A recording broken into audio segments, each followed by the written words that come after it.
William Carter snatched the letter out of the matchmaker's hand, crushed it in his fist, and threw it into the dirt at the train station in front of the whole town of Willow Creek. "Send her back," he said. "This is not what I asked for." Every soul on that platform heard him. Every soul turned to look at the young woman still standing beside the train with a small leather suitcase and a pair of ivory silk gloves on her hands. She did not cry. She looked directly at him and said, "The trial period begins now, Mr. Carter. If you are watching this story for the first time, welcome. Before we go any further, I want to invite you to subscribe to this channel and follow along until the very end, because this story is going to surprise you. And when you're settled in, drop a comment and tell me what city you're watching from. I want to see exactly how far this story has traveled.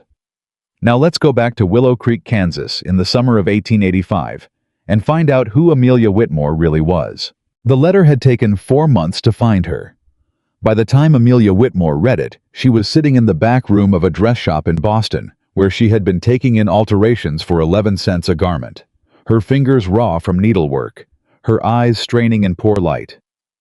The envelope was addressed to the Hartwell Matrimonial Correspondence Agency, and a clerk had forwarded it to her with a note that said, "Only. This one responded to your profile.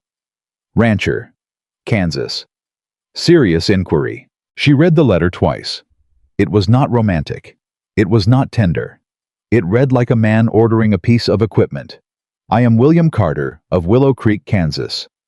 I operate a cattle and grain ranch of 400 acres that I have run alone since 1881. I am in need of a wife who understands hard work and is not afraid of the land. I cannot offer luxury. I can offer honesty, a roof, and a fair arrangement. If you are practical, capable, and unafraid of difficulty, write back." There was no mention of love, no mention of loneliness, no poetry of any kind. Amelia folded the letter and held it in her lap for a long time. She was 25 years old. She was the daughter of a man who had once owned a shipping import business in Boston, a man who had laughed loudly at dinner tables and carried her on his shoulders when she was small. That man had died 3 years ago, leaving behind nothing but debts and a name that meant less than nothing to creditors. Her mother had followed him 8 months later quietly, the way women of that era sometimes did, when the thing that held them to the world was suddenly gone. Amelia had no siblings, no relatives who would take her in. She had the dress shop, a rented room above it, and a body that the world had decided was too large, too soft, too much for a woman who could not afford to take up space. She had answered the matrimonial advertisement 6 months earlier with careful, honest words. She had described herself plainly. She had not lied about her appearance or her situation. She had written, "I am a woman of 25, full-figured, educated, and accustomed to managing a household. I am not afraid of difficulty. I am searching for a genuine partnership." She had received no replies until William Carter. She wrote back the same evening. 3 weeks later, the arrangement was confirmed. She would travel to Willow Creek, Kansas, meet Mr. Carter, and observe a 6-week trial period before any formal agreement was made. The agency had been very clear. Either party could end the arrangement during the trial without legal consequence. She spent her last savings on a train ticket and a small leather suitcase. The silk gloves she packed were her mother's. They were the only fine thing she still owned. She had told herself she would not wear them. She put them on the morning of her arrival because her hands were shaking and she needed something familiar to hold on to. That was how she stepped off the train in Willow Creek, wearing ivory silk gloves she could not afford, and carrying a suitcase she had packed 3 times before leaving her room. She had expected to see one man waiting. What she found was half the town. Word had spread the way. Word spreads in small places where very little happens, and everything that does becomes conversation. William Carter had sent for a mail-order bride. William Carter, who had not courted a woman in years, who had buried himself in that failing ranch and come into town only when he needed supplies, had written to a matchmaking agency back east and was expecting a wife on the afternoon train. The platform was full when Amelia stepped down. She saw their faces before she saw his. She saw the women nudging each other. She saw the men with expressions. She recognized the particular look of people deciding something about you before you have said a single word. She saw a child point at her and get pulled back by a mother who was staring just as openly. And then she saw William Carter. How was tall. Hard-built in the way that years of outdoor labor carves a man rather than constructs him. Dark hair, sun-weathered face, a jaw set so tight it looked like it had forgotten how to relax. He was not unhandsome. He was not unkind-looking exactly. But his eyes moved over her the way a man's eyes move when he is conducting an inventory and finding the count wrong. She watched him see the silk gloves first. She watched something close in his face. He reached into his coat and pulled out a folded piece of paper. She recognized it as the matchmaker's letter, the one confirming her arrival, and he stared at it for a moment. Then he looked back at her. Then he reached out and grabbed the arm of a man standing nearby, a thin fellow with a mail clerk's badge, and said something low and sharp that she could not hear. What happened next was not a private moment. William Carter crossed the platform, stopped in front of her, and did not offer his hand. "Miss Whitmore," he said. "Mr. Carter," she replied.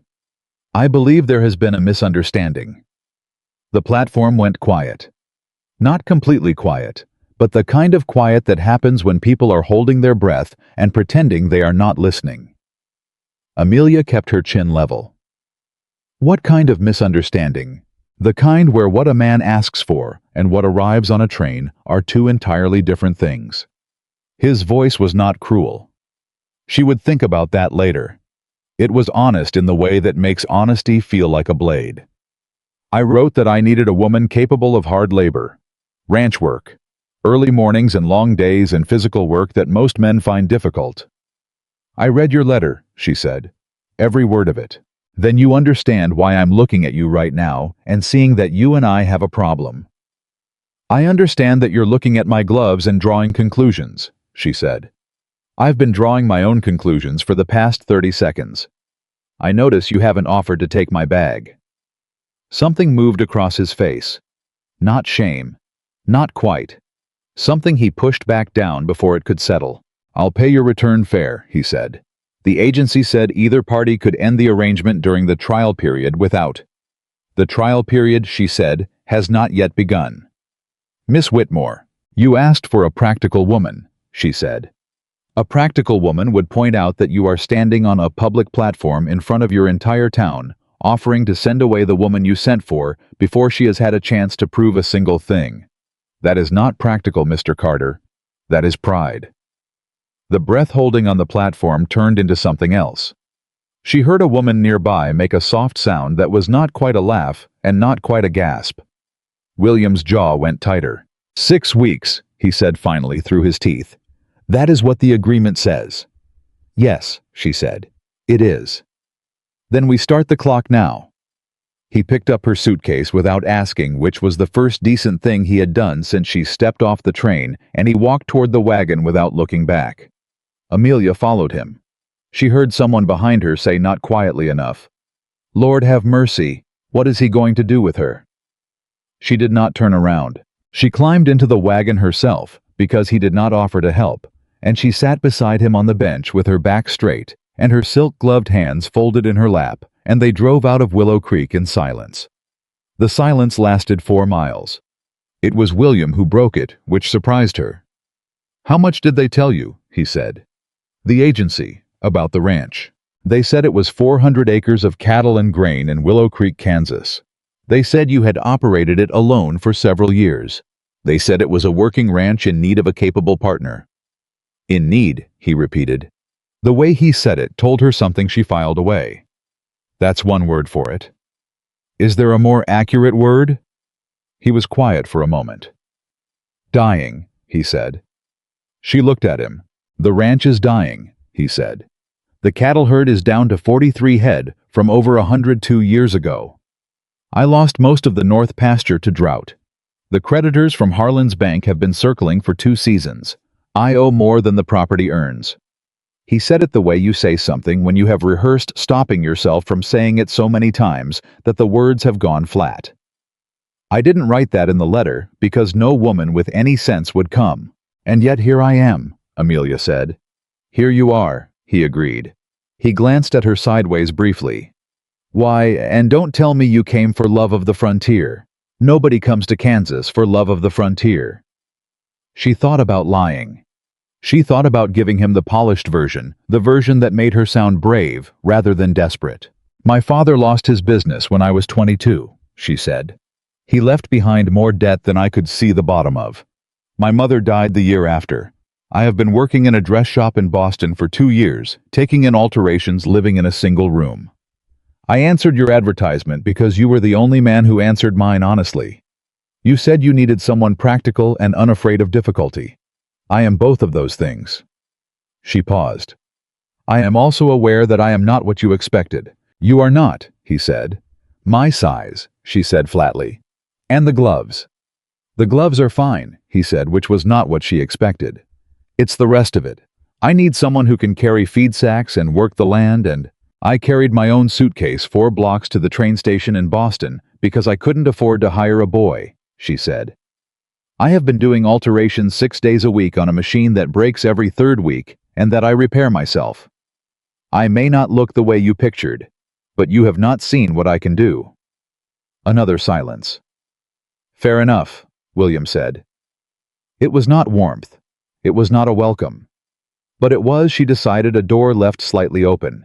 She would have to push it the rest of the way herself. The ranch appeared around a long bend in the road, and Amelia did not let her face change when she saw it, though what she felt was a cold settling in her chest. The house was weathered and spare, the kind of structure that had been built for function and maintained just barely enough to remain standing. The outbuildings were in various states of disrepair. A fence line along the south pasture had sections that had given up entirely and been replaced with rope. There were tools left out that spoke of work abandoned mid-task, the kind of disorganization that happens when one person is responsible for too many things at once. She noticed all of it without commenting. The house has 1 bedroom, William said as they pulled up. I'll sleep in the barn until... He stopped. Until things are determined. That's acceptable, she said. The kitchen's the warmest room in the morning. There's a well on the east side. I start work at 5. You'll do what you're able. He climbed down from the wagon. I won't expect miracles. Good, she said, climbing down on her own. Because what I plan to offer you is considerably more useful than miracles. He looked at her. She looked back. Show me the kitchen, she said. He showed her the kitchen. It was like everything else on the Carter Ranch, functional and stripped of anything unnecessary. A cast iron stove that needed blacking. Shelves with a respectable collection of dry goods. Mostly staples, very little variety. A table scarred by years of use. 2 mismatched chairs. A window above the basin that looked out toward the south pasture. Amelia put her suitcase down and opened it. Beneath her spare dress and her nightgown and her mending kit was a set of ledger notebooks and a small wooden box she had carried from Boston. The box held her father's pen, his reading glasses, and the last business record book from his failed company. She had carried these things across the country, not out of sentiment, though they were sentimental. She had carried them because they were tools. William saw the ledgers and said nothing. Where do you keep your financial records? She asked. He stared at her. Your accounts, she said.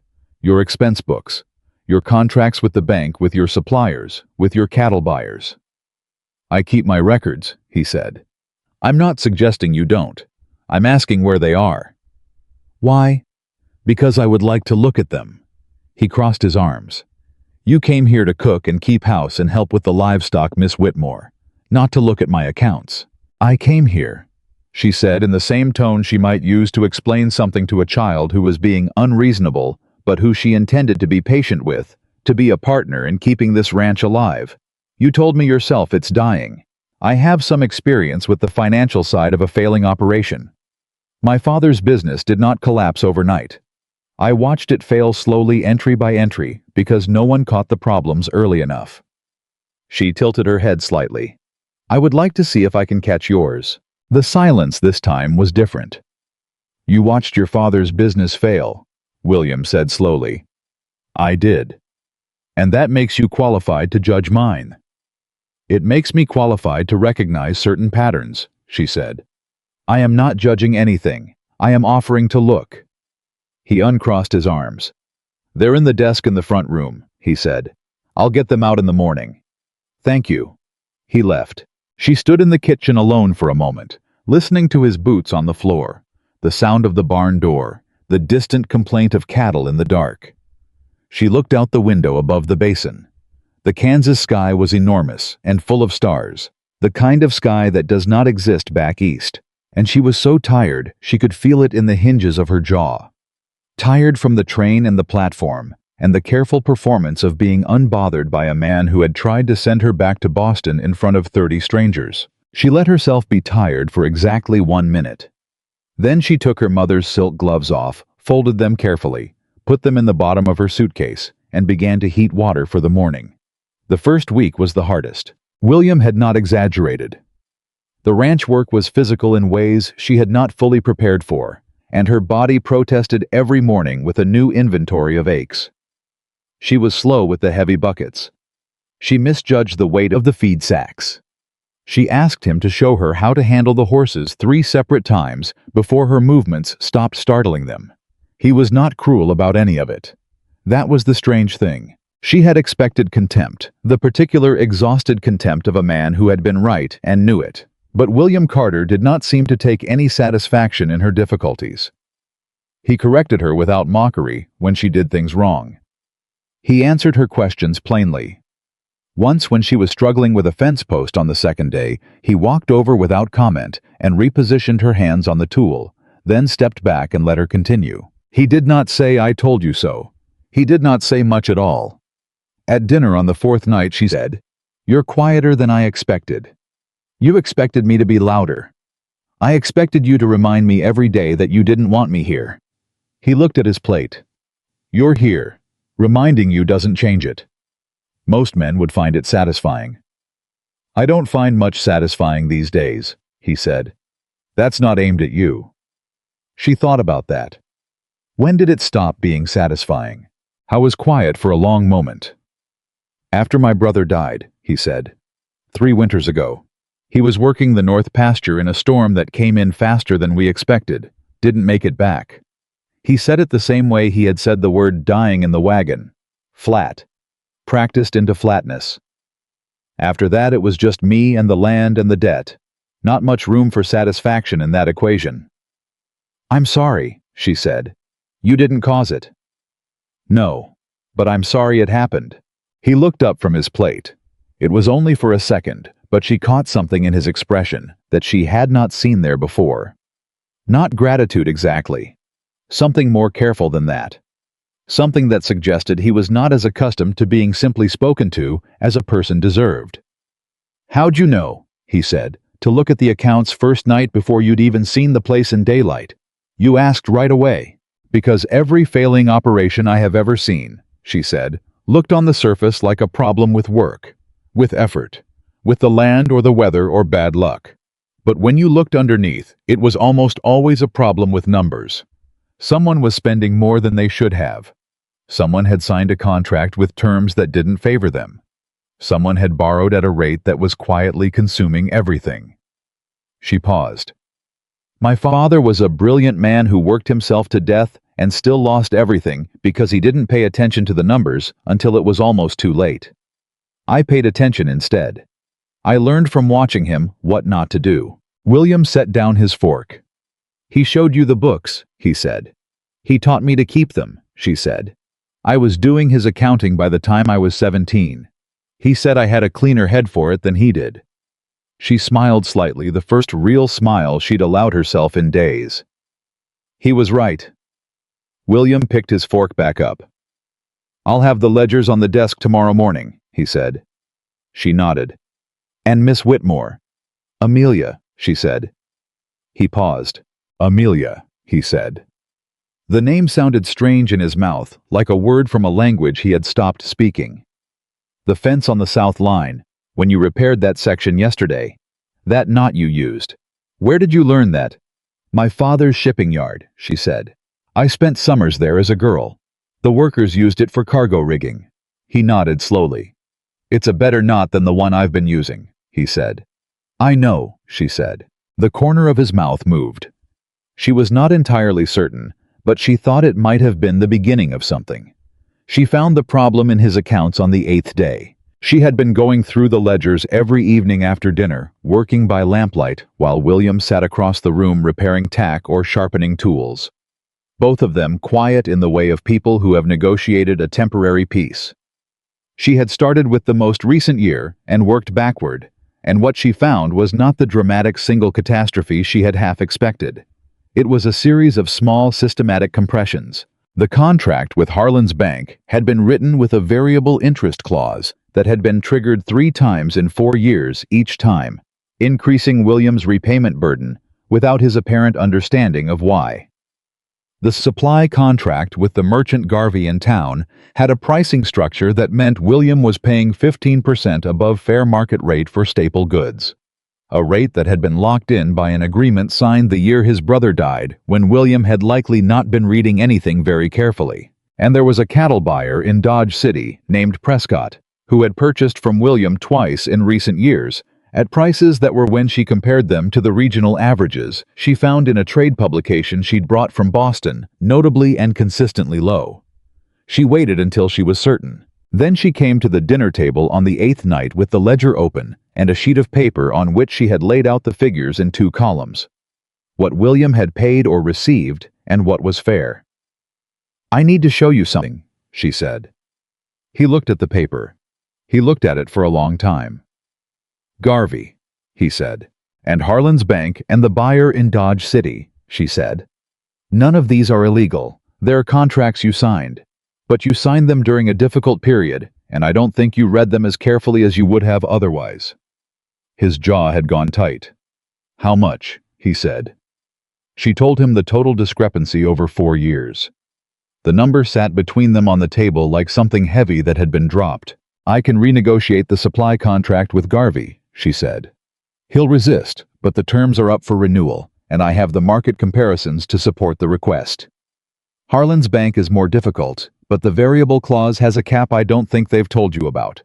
You haven't reached it yet. If we can make 2 payments at the rate they've been charging before the next review period, the clause resets." She turned a page. "The Dodge City buyer is the simplest. You stop selling to him. I found 2 other buyers at better rates in the trade publication." William had not spoken. "William," she said. He looked up. She had used his first name without planning to. Neither of them commented on it. "This is not a list of your mistakes," she said quietly. "You were one man running 400 acres alone after losing your brother. These people took advantage of your circumstances. That's different from failing." Something shifted in his face. Something she recognized from the dress shop in Boston, from the face of women who came in to have garments taken in or let out after something had changed in their lives. Women who were holding themselves together with both hands and just barely. "I almost sold the north pasture last spring," he said, "to cover the loan payment." "I know," she said. "I saw the draft agreement in the back of the second ledger. You didn't sign it." "I couldn't make myself." "Good," she said. "Don't. It's the most valuable piece of land you have. It has the best water access on the property." She closed the ledger. "You haven't lost this yet, William, but we need to move quickly." He looked at her for a long moment. "We," he said. "We," she confirmed. He was quiet. Then, "You've been here 8 days." "Yes. And in 8 days you found what 4 years of my own looking missed." "You were looking for a way to work harder," she said. "I was looking for a different kind of problem." He pushed back from the table and went to the window and stood with his back to her for a moment. She waited. When he turned back around, his face had changed in a way she could not quite name. "What do you need from me?" he said. "I need you to take me into town tomorrow," she said. "I need to meet Garvey." The meeting with Garvey took 45 minutes. Howe was a broad man with a pleasant face that was accustomed to getting what it wanted, and when Amelia laid the market comparison figures on his counter, he smiled the smile of a man who intended to explain to a woman why her numbers were wrong. She did not give him the opportunity. "Mr. Garvey," she said, "I have spent 2 weeks reviewing Mr. Carter's accounts. I have compared your pricing to the regional fair market rate as published in the Western Agricultural Trade Bulletin of March and September of last year. I have also spoken by letter to 2 other suppliers in the county." This was not quite true. She had drafted the letters, but not yet sent them. But she had learned from her father that in a negotiation, your preparation should always sound more complete than it is. Mr. Carter is prepared to take his business elsewhere if we cannot agree on a revised contract. He is also prepared to discuss his experience with your pricing structure with other ranchers in the area. Garvey's pleasant face went careful. Now hold on, he said. There's no need to. The number I'm looking for, Amelia said, is here. She placed a second sheet on the counter with a figure written on it. That's fair market. I'm not asking for a discount. I'm asking for what's fair. William had said nothing since they walked in. She had asked him on the drive to town to let her do the talking, and he had agreed with the expression of a man who was still not entirely certain what he had agreed to. Now she heard him make a very small sound behind her that might have been a breath he'd been holding. Garvey looked at the figure. He looked at William. He looked at Amelia. Fine, he said. On the drive back, William held the reins loosely and said nothing for a full mile. You told him you'd spoken to other suppliers, he said finally. I told him I had spoken by letter, she said. Which is true. The letters were in my coat pocket. I simply hadn't sent them yet. He looked at her. That is the most specific, honest lie I have ever heard, he said. My father was a businessman, she said. I learned from the best. And William Carter, for the first time since she had stepped off the train in Willow Creek, laughed. It was not a large laugh. It was quiet and brief, and he seemed slightly surprised by it himself. But it was real, and it changed his whole face, and Amelia looked back at the road ahead and allowed herself privately to feel something that was not quite hope, but was adjacent to it. The ranch work did not get easier, but she got stronger. Not in the way he was strong. She was never going to outlift him or outpace him across rough terrain. But her body adapted in the way bodies do when they are asked steadily and daily for more than they thought they could give. Her hands toughened. Her back stopped hurting by the third week and started simply being strong. She learned the rhythms of the animals, which ones were stubborn, which ones could be persuaded, which ones needed to be approached from the left side or with a specific sound. She learned the land. She asked William to walk every section of it with her on a Sunday morning at the end of the second week, and he did, and she took notes in the ledger she designated for the ranch itself, rather than the accounts, and she asked questions. He hadn't thought to ask in years, because he had stopped seeing the land and started only seeing the problems. This section here, she said, stopping in the middle of the north pasture, why isn't this used for grazing? Soil's too rocky. But the grass is different here. Greener, thicker. She crouched and looked at this ground. Is there water underneath closer to the surface than the rest of the property? He looked at her. He looked at the ground. My father thought so, he said slowly. He wanted to dig here. My grandfather said it wasn't worth the effort. Your grandfather may have been wrong, she said. She stood up and made a note. William watched her write. You think like an engineer, he said. I think like a woman who paid attention, she said, which is a kind of engineering. On the morning of the 20th day, he came into the kitchen before sunrise and found her already awake, seated at the table with the ranch ledger and a cup of coffee she had made from the second-grade grounds she had found a way to stretch because the budget was what it was. He stopped in the doorway. You could sleep later, he said. So could you, she said without looking up. He crossed the kitchen and poured himself a cup from the same pot and stood for a moment looking at what she was writing. Those are the projected figures, he said. For next quarter if we close the Dodge City account and redirect to the Abilene buyers, yes. How long did this take you? 2 hours. It's not complicated once the base numbers are corrected. He sat down across from her. For a while neither of them spoke. Amelia, he said. She looked up. I owe you an apology, he said. For the platform, for what I said, for... He stopped. You deserved better than that. She looked at him steadily. Yes, she said. I did. He nodded, accepting this. I was wrong about you, he said. You were wrong about what you could see, she said. You were not wrong about what you needed. You needed someone who could keep this ranch alive. You were simply looking for it in the wrong place. Where should I have been looking? She met his eyes.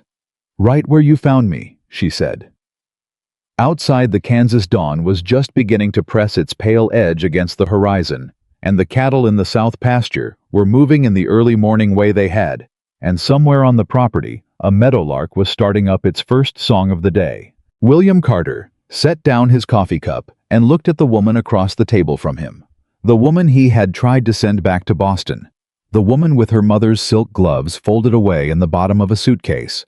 The woman who had walked into a merchant store and quietly taken apart a 4-year arrangement that had been bleeding him, and he thought that he had made a very large number of mistakes in his life. Letting her step off that train might have been the only good accident he'd ever had. He didn't say that. He wasn't the kind of man who said things like that easily, and she wasn't the kind of woman who needed him to. But something changed that morning in the kitchen. Something that had been tight and defended in him moved just slightly, like a door that had been stuck against its frame for years, finally settling back onto its hinges. He picked up his coffee again. After breakfast, he said, I'd like to walk the north pasture again, with a shovel. Amelia smiled. I'll get my boots, she said. The shovel hit something solid on the third strike. William stopped. He pulled the blade out, repositioned, struck again. The same resistance. He looked at Amelia, who was crouching 3 feet away, with her hand pressed flat against the earth. There, she said quietly. That could be rock. It's not rock. She stood and brushed her palms together. Rock doesn't give like that. There's moisture in the soil here deeper than the surface. You can feel it if you press hard enough. She looked at him. Your father was right. There's water underneath this section. William drove the shovel in again, deeper this time, and when he pulled it out, the blade came up with soil that was darker and heavier than what they'd been turning in the south pasture for weeks.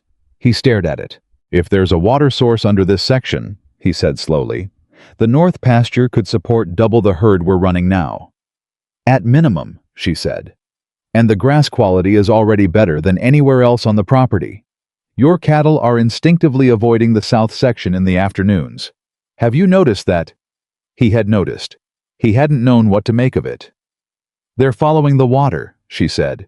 Animals always know. He stood with the shovel in both hands and looked across the north pasture, and she could see him doing the thing. She had watched him do a handful of times now, recalculating, reshaping a picture of the ranch he had been carrying in his head for so long that it had calcified into something fixed and immovable. She was watching him unfix it piece by piece, and it was not a comfortable process for him. He was not a man built for the discomfort of being wrong.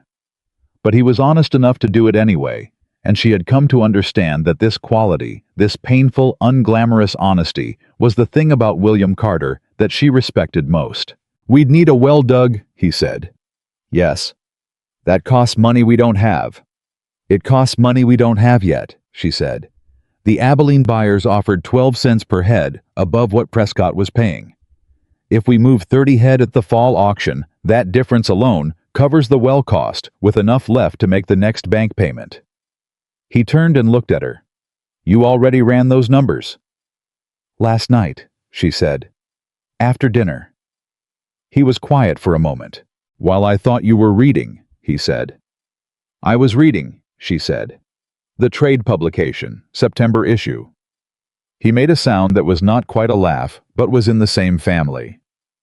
Come on, he said. We've got fence to repair before noon. She followed him, and neither of them said anything more about the water, but she noticed that he walked the north pasture differently, on the way back slower, more deliberate. The way a man walks when he is seeing something for the first time that has been there all along.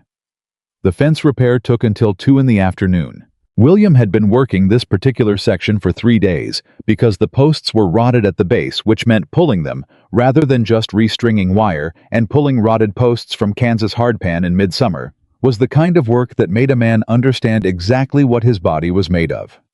He worked without complaint, which Amelia had come to understand was not silence, it was a language.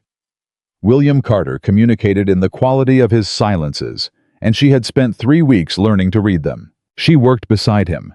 She could not match his pace on the heavy post pulling, so she didn't try to.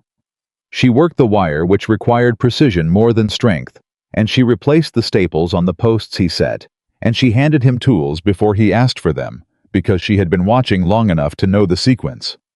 On the fourth post he stopped and looked at her hands. "Your hands are different than when you got here," he said. She looked down. He was right.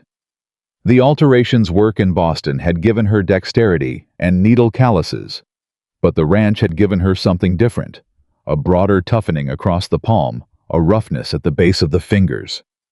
"Does it bother you?" she asked. He shook his head. "I was thinking the opposite." He went back to work. Those silk gloves wouldn't fit the same now. "No," she said. "They wouldn't." He glanced at her sideways. "Do you miss them?" he said. "Boston, the life before." She considered the question honestly, which was the only way she knew how to answer things. "I miss my father," she said. "I miss the person he was before the business started failing. I miss my mother's voice." She paused. "I don't miss Boston. Boston was a room I was waiting in. I didn't know what I was waiting for, but it wasn't that." "And now," he said. "Now I'm not waiting," she said. He drove the next post in without responding, but she saw his shoulders settle slightly, the way shoulders do when something you've been carrying shifts its weight just a little. They finished the fence at 2:15 and walked back in the full force of the afternoon heat, and Amelia's dress was wet at the collar, and her hair had long since given up any pretense of order, and she was tired in the good clean way of a body that had been used honestly, at the pump. She rinsed her hands and her face, and William did the same beside her, and when she straightened up, he was already looking at her with an expression she had no name for yet. "You're tougher than you look," he said. "Everyone is tougher than they look," she said. "That's the first thing people forget when they look at someone and decide what they see." He was quiet. Then, "Is that what you thought when I tried to send you back, that I was looking and deciding?" "That's exactly what you were doing," she said. "Same as every person on that platform." "And what did you decide about me?" he said. "When you looked." She dried her hands on her apron and looked at him directly, because she was not in the habit of looking away from questions that deserved a straight answer. "I decided you were a man in pain who had confused pain with hardness," she said. "And I decided that the hardness was newer than the man underneath it." He looked at her for a long moment. "That's a generous read," he said. "It was an accurate one," she said, and went inside to start dinner. He stood at the pump alone for another minute.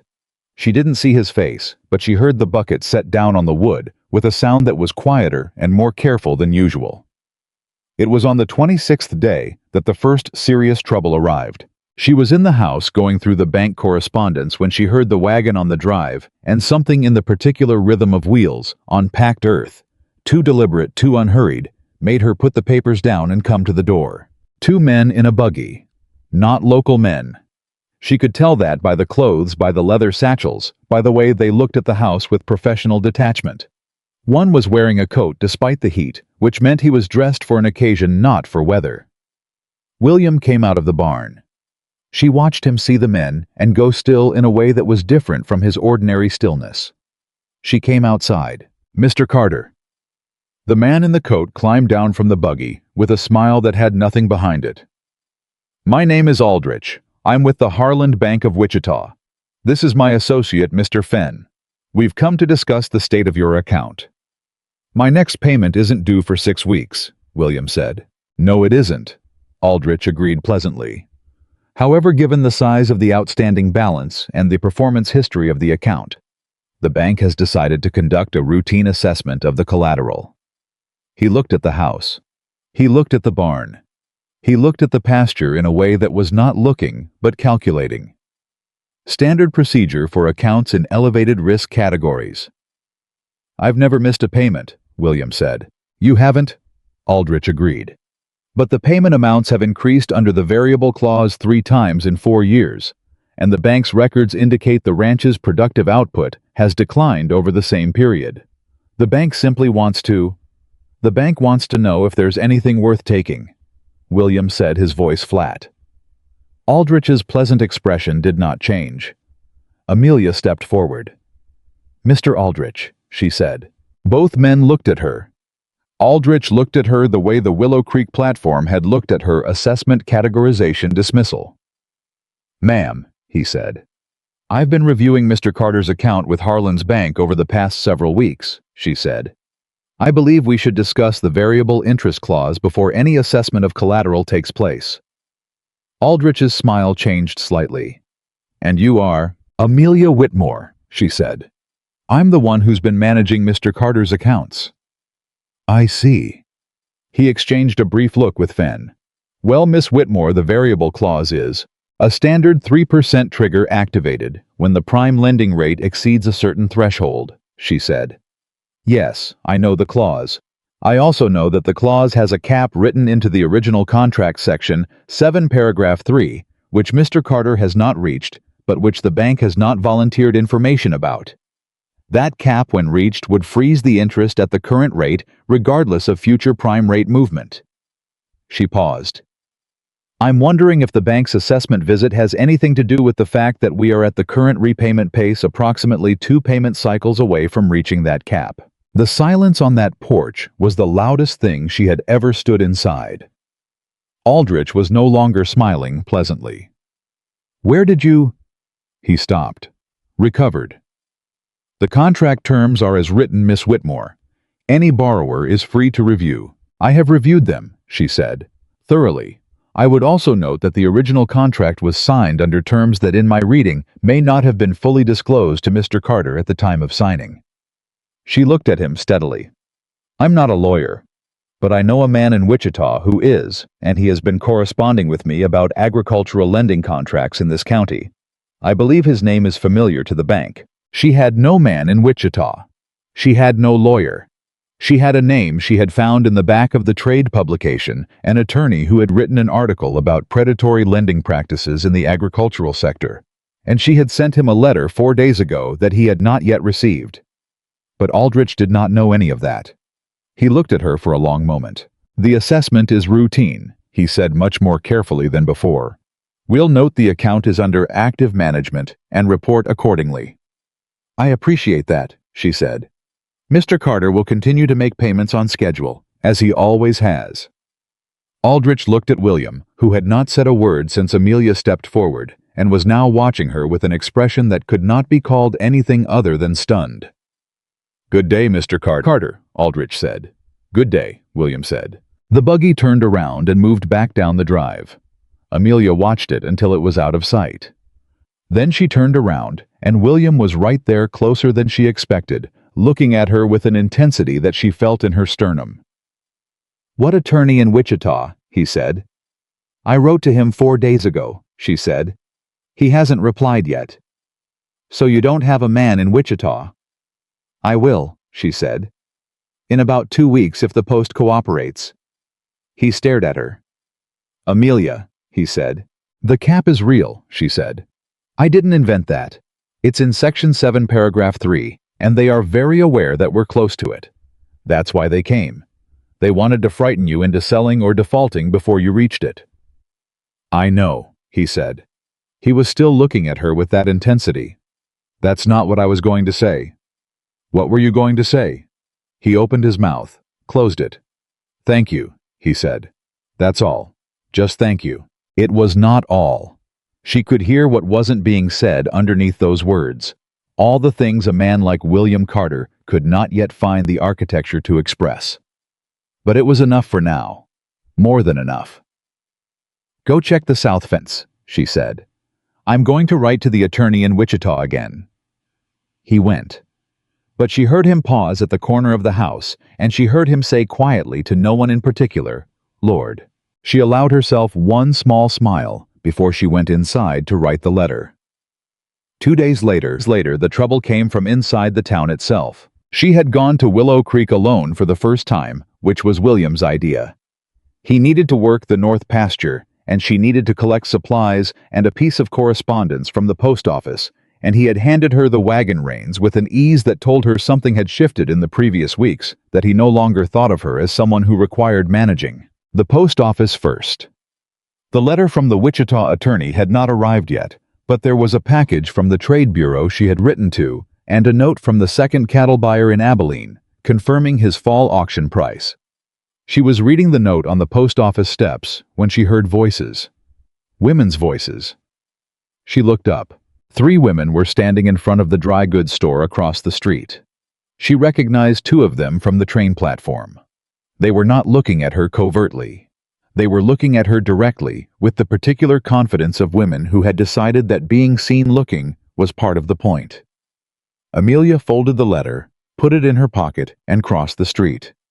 All 3 women went very slightly still. "Good afternoon," Amelia said. "Miss Whitmore," said the taller one. Her name was Mrs. Doyle. Amelia had learned names from William's sparse social briefings. Her husband was one of the larger landowners in the county. "We were just speaking about you." "I imagine so," Amelia said pleasantly. "Was it helpful?" Mrs. Doyle blinked. "We were concerned," said the second woman, Mrs. Hatch, in a voice that was doing a poor performance of concern. "About William Carter. He's been through so much. We simply want what's best for him." "That's kind," Amelia said. "It's just that—" Mrs. Hatch glanced at the others. "Well, William wrote for a working woman, someone who could manage the ranch properly. And while we don't mean any disrespect, Miss Whitmore, we've all been wondering if perhaps a woman more suited to the physical demands." "Have any of you," Amelia said, "renegotiated a merchant supply contract recently?" Mrs. Hatch stopped. "Pardon. Or identified a predatory lending clause in a bank contract, or located an underground water source in the north pasture that could double a cattle operation's productive capacity?" Amelia tilted her head. "No. Then with respect, I'm not certain any of you are qualified to assess what William Carter's ranch needs." The third woman, who had not spoken, made a very small sound that might have been a laugh suppressed at significant personal cost. Mrs. Doyle straightened. "You seem very confident for someone who's only been here a month," she said. "I am confident," Amelia said. "That's correct." She looked at Mrs. Doyle evenly. "Was there something specific you needed today, or were you satisfied with the conversation as it was?" Mrs. Doyle looked at her for a long, calculating moment. "You're not at all what any of us expected," she said. "No," Amelia agreed. "I rarely am." She nodded to all 3 of them and walked to the wagon and drove back to the ranch. Her hands were entirely steady on the reins, which she was proud of, because her heart had been going fast enough that she'd felt it in her throat for the entirety of that conversation. But she had not looked away. She had not apologized for being there. She had not made herself smaller to fit the space they were trying to compress her into. She was getting better at that. She told William about it at dinner, because they had fallen into the habit of telling each other about their days, which had started practically and had become something else, something she did not yet have a clean name for. He listened without interrupting, which was how he listened. "Mrs. Doyle said that," he said. "More or less. She's been telling half the county I made a mistake since the day you arrived," he said flatly. "I know." "Does it bother you?" "It bothers me less than it would have 3 weeks ago," she said. "I notice it's easier to be called the wrong choice when you're reasonably certain you're the right one." He looked at her. "Are you?" he said. "Reasonably certain?" She met his eyes. "Getting there," she said. Something moved across his face. He picked up his coffee. "I'll talk to Doyle," he said. "His wife'll—" "Don't," she said. "I don't need you to fight for me, William. I can fight for myself. I just thought you should know what's being said in town." He set the cup down. "I know what's being said in town," he said. "Has been since the platform. I can't control what people say." "No, but you should know I'm not bothered enough by it to leave." She paused. "In case that was a concern." He was quiet for a moment. "It was," he admitted. She nodded. "It shouldn't be," she said. The well survey happened on the 31st day. Amelia had located through the Trade Bureau correspondence a survey operation out of Abilene that would assess underground water potential for a fee that William initially said they couldn't afford. She had shown him how they could afford it, a single deferred supply purchase, and the savings from the renegotiated Garvey contract, which had now been in effect for 2 weeks. He had agreed. Not without reservation, but he had agreed. The surveyor was a small, sunburned man named Tibbs, who chewed tobacco and spoke very little, but who walked the north pasture with the quiet competence of someone who understood land the way Amelia understood numbers. He spent 2 hours with his instruments and his test cores and his private calculations. When he came back, William and Amelia were both standing at the pasture edge. Tibbs took the tobacco out of his mouth and looked at the ground and looked at both of them. "There's water," he said. "Good-sized aquifer, about 18 feet down under the northeast section. Not the biggest I've seen, but reliable. Consistent pressure. You'll want a driven well rather than dug faster and cheaper for the depth." He looked at William. "Enough to support 200 head easy if your pasture can carry the weight." William said nothing. "How certain?" Amelia asked. 90%, Tibbs said. Which in this business means certain. She felt William go very still beside her. "Thank you, Mr. Tibbs," she said. "We'll be in touch about the drilling." Tibbs tipped his hat and walked back to his wagon. William stood very still for another moment. Then he said, 200 head. "At minimum," she said. "Amelia." He turned. There was something in his face she had not seen before. Not happiness exactly, because William Carter's relationship with happiness was complicated, but something cracking open in the direction of it. "My father thought this. He thought there was water here. I spent 15 years believing he was wrong because my grandfather said so." "Your grandfather may have been a great many things," she said. "But on this particular question, he was wrong." He turned back to the pasture. She gave him a moment. She understood instinctively that this was a moment he needed to inhabit alone, the moment of a man who has been told that the thing he had given up on still existed. Then he said very quietly, "He would have been glad you came." She didn't ask who he meant. She knew he meant his father. "I hope so," she said. He turned to look at her, and the thing in his face had shifted again, softer now, more open, more frightening in its openness than any of the closed versions she'd seen. "Amelia," he said. "Don't," she said gently. He stopped. "Not yet," she said. "You've known me for 31 days. I know. You thought I was a mistake for the first 8 of them. I know that too. Then give it a little more time," she said. "And in the meantime, let's go find out what it costs to drill 18 feet into the northeast pasture." He looked at her for a long moment. "You're the most practical person I've ever met," he said. "That is," she said, "the finest thing anyone in Kansas has said to me." The laugh that came out of him that time was real and full and brief and surprised him, and she stored it away, the way she stored things that mattered carefully in a place where they would keep. The 36th day brought the hardest test yet. It came in the form of a rider arriving at the ranch at just past midday, carrying a letter from Harlan's bank, not from Aldrich this time, but from a senior officer named Marsh, who had apparently reviewed the account following Aldrich's visit. William read the letter at the kitchen table. He read it twice. He put it down flat on the table and pressed his palms against it.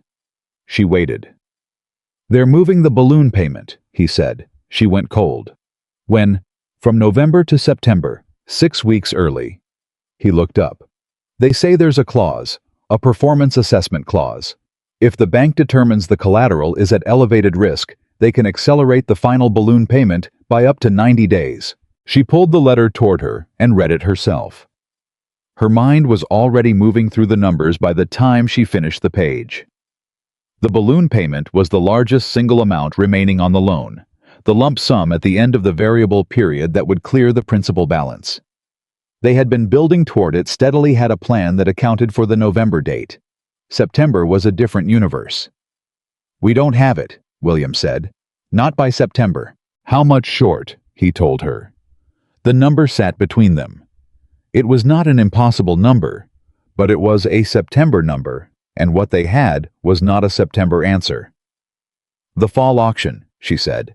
"If we move 40 head instead of 30, at 12 cents above Prescott's rate," he said. "I know, I did the math." He looked at her. "We're still short. The north pasture fence repairs."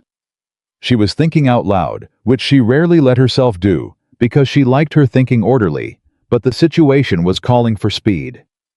"If we defer those and take the material funds, and leave the north line open." He shook his head. "We lose cattle to the open range, We lose more than the fence costs. Then we don't defer the fence. She stood up and went to the shelf where she kept her secondary ledger. She flipped it open and ran her finger down a column of figures. The supply contract savings, the Abilene rate increase, the deferred assessment fee if we time the well drilling to after September. She wrote the figure. She looked at it. She looked at him. We need $800, she said. I know, he said. I think I can find it. His expression did not change exactly, but something in it sharpened. Where? He said. Your father's records, she said. You gave me the full set last week, going back to the original purchase. There was a secondary promissory note from 1872, a loan your father made to a man named Caldwell for land improvements on the neighboring property. Caldwell's land was sold in 1879. Do you know if that note was ever settled? William stared at her. I have no idea, he said slowly. Because if it wasn't, she said, the current landowner acquired the debt obligation with the property. That's how these instruments work. Which means someone owes your estate money that you may not know about. She turned this ledger to face him. The note was for $900 made in 1872, with accrued interest at the original rate. It would be worth more than that now, he said. Considerably more, she said, if it's collectible. He was on his feet. Who bought Caldwell's land? He said. A man named Rutherford, she said. He's 3 properties east. You know him. I know of him. Does he know the obligation exists? William looked at the ledger. I'm not certain he does, he said. My father never mentioned it. I found those records in the back of the second trunk. I don't think I'd have found them at all if you hadn't asked me to pull the full archives. She stood up. Then we are going to see Mr. Rutherford, she said. Amelia. I know, she said. This could be nothing. The note could have been settled informally. Rutherford might dispute it. There could be legal complications. She looked at him steadily. But there is a documented, dated, signed promissory note in your father's handwriting that has a very good chance of being a legal obligation that someone in this county owes the Carter estate. And right now, that is the best lead we have. He looked at her, and this time he did not hesitate. I'll get the horse, he said. Rutherford was a weathered, cautious man in his 60s who came to the door of his ranch house with the wariness of someone who had been in this country long enough to know that unexpected visitors rarely carried good news. He looked at William with recognition and at Amelia with careful blankness. Mr. Carter, he said. Mr. Rutherford. William held out his hand, and Rutherford shook it. This is Miss Whitmore. She's been managing my accounts. We've found something in my father's records that we need to speak with you about. Rutherford's eyes moved to Amelia. What kind of something? May we come in? She said. He let them in. She put the promissory note on his kitchen table. She watched his face. He looked at it for a long time, and she watched the look on his face move through several phases. Confusion, recognition, something darker in between, and she knew even before he spoke that he knew exactly what it was. I've been waiting for someone to find that, he said finally. William looked at him. You knew about it, William said. The man I bought from mentioned it, Rutherford said. Said the Carters had never come collecting. I figured... He stopped. I figured maybe they didn't know, or maybe they'd decided to let it go. My father died before he could collect it, William said, and his voice was very quiet. And I didn't know it existed until last week. Rutherford looked at the note for another moment. Then he looked at Amelia. How much is owed? He said. She told him the original amount. She told him the accrued interest. She watched his face carefully. I don't have all of that in cash, he said. No one is asking for it all in cash, she said. What we need, Mr. Rutherford, is a structured settlement. A portion paid now before September 1st, and the remainder on a schedule that works for both parties. She looked at him. This is a legal obligation that has been outstanding for 14 years. We are not asking for anything beyond what is owed, but we are asking for it. Rutherford was quiet for a long time. Your father was a fair man, he said finally to William. I was, William said. If he'd come to collect, I'd have paid. He looked at the note again. I'll have the first portion to you by the end of August." They rode back to the ranch in the long golden light of a Kansas afternoon, and for a while neither of them spoke. Then William said without looking at her, "How did you find that note?" "I was looking for something exactly like it," she said. "I knew the numbers didn't add up to a solution from inside the ranch's current operations alone, so I went further back. I looked for what might have been forgotten. You went through 14 years of my father's records." "In 4 evenings," she said. I read quickly. He was quiet. "Amelia," he said. "Yes." "What you just did in that house." He paused. "Most men I know wouldn't have known how to do that. Most men you know haven't spent 3 years watching a business fail and thinking hard about why," she said. "I've had good teachers. Your father was one of them, just not directly." He looked at her sideways. "My father's been dead for 6 years," he said. "I know," she said. "But his records are still teaching. That's the thing about careful people, they leave evidence of how they thought. I've been reading his thinking for weeks." She paused. "He was methodical. He was fair. He made good decisions about people, even when those people were slow to return the favor." She glanced at him. "You got that from him." William faced the road, but she saw him swallow. "We still have to make it to September," he said after a moment. "We will?" she said. "You can't know that." "No," she agreed. "But I know what we've done in 36 days, and I know what we're capable of." She looked at the road ahead. Between the Abilene buyers, the Rutherford settlement, the cap clause at the bank, and the North pasture water, William, the ranch isn't dying anymore. He didn't respond immediately. The wagon moved through the late afternoon with the particular peace of a Kansas day, winding down the kind of peace that felt earned. "I almost sold it last spring," he said finally. "I came this close." "I know. If I had—" "You didn't," she said. "Because I couldn't make myself," he said. "It was the only thing my father left me that meant something. I couldn't sell it even when it made sense to." She looked at him. "And now," she said, "you don't have to." He turned to look at her in the fading light, and there was something in his face that was not the closed, defended thing she had first seen on the Willow Creek platform. Something honest and open, and a little frightened the way the real thing always is when it begins. He looked away before she could decide what to do with it. But she felt it long after the wagon reached the ranch, long after dinner, long after the lamp was out, and the house was quiet, and Kansas was doing what Kansas does at night, sitting immense and full of stars over a piece of land that a man and a woman were fighting together to keep alive. She lay in the dark and thought about William's father, and his careful records, and his fair dealings, and the son who had inherited his honesty and his stubbornness and his willingness, slow and painful as it was to change what he understood to be true. She thought about silk gloves folded at the bottom of a suitcase. She thought about the North pasture and what was under it. She thought 36 days. And then she thought, "I am not waiting anymore." The letter from Harlan's bank arrived on a Tuesday.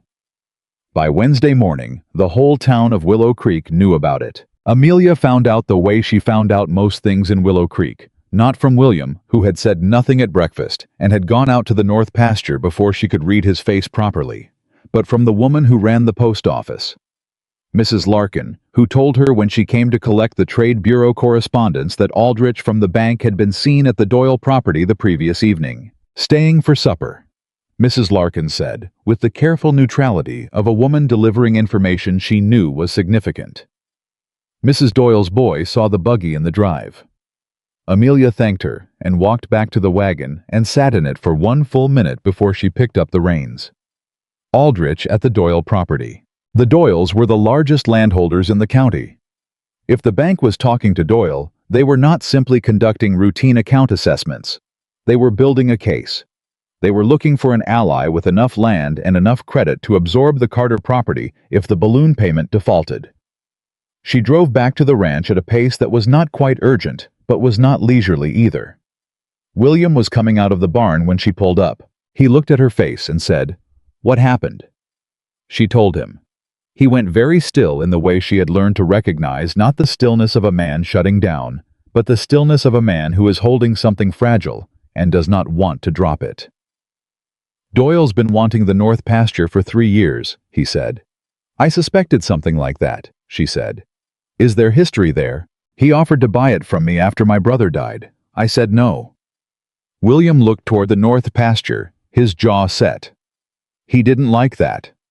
And now the bank has given him an opportunity that doesn't require your consent, she said. If I default. If you default, she agreed. Which we are not going to do. He looked at her. The Rutherford payment is confirmed for end of August, she said. That's 3 weeks. The Abilene buyers are confirmed for the October auction. I know it's not September, but... The balloon is due September 15th, he said. I know when it's due. Amelia. He said her name quietly, carefully, the way you say a thing you are trying not to break. If we don't have the full amount by September 15th, they can call it. They can initiate proceedings. And if Doyle is already in conversation with them, then we need to move faster than Doyle, she said. He looked at her for a moment. What are you thinking? He said.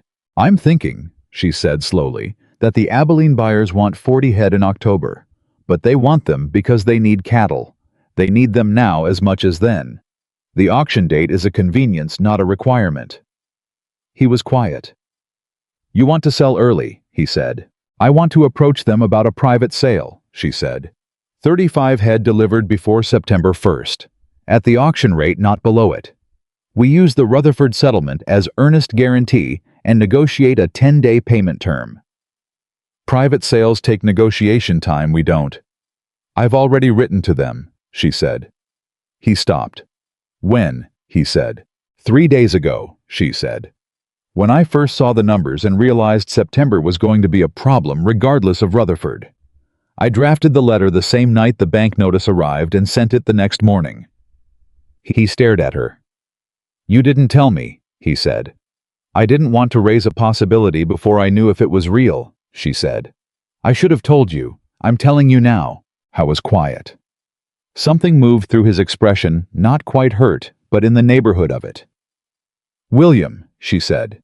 I am not trying to manage you. I am trying to save your ranch. Sometimes those two things look similar, and they are not the same. I am sorry I didn't tell you sooner. He breathed in. He breathed out. Has there been a reply? He said.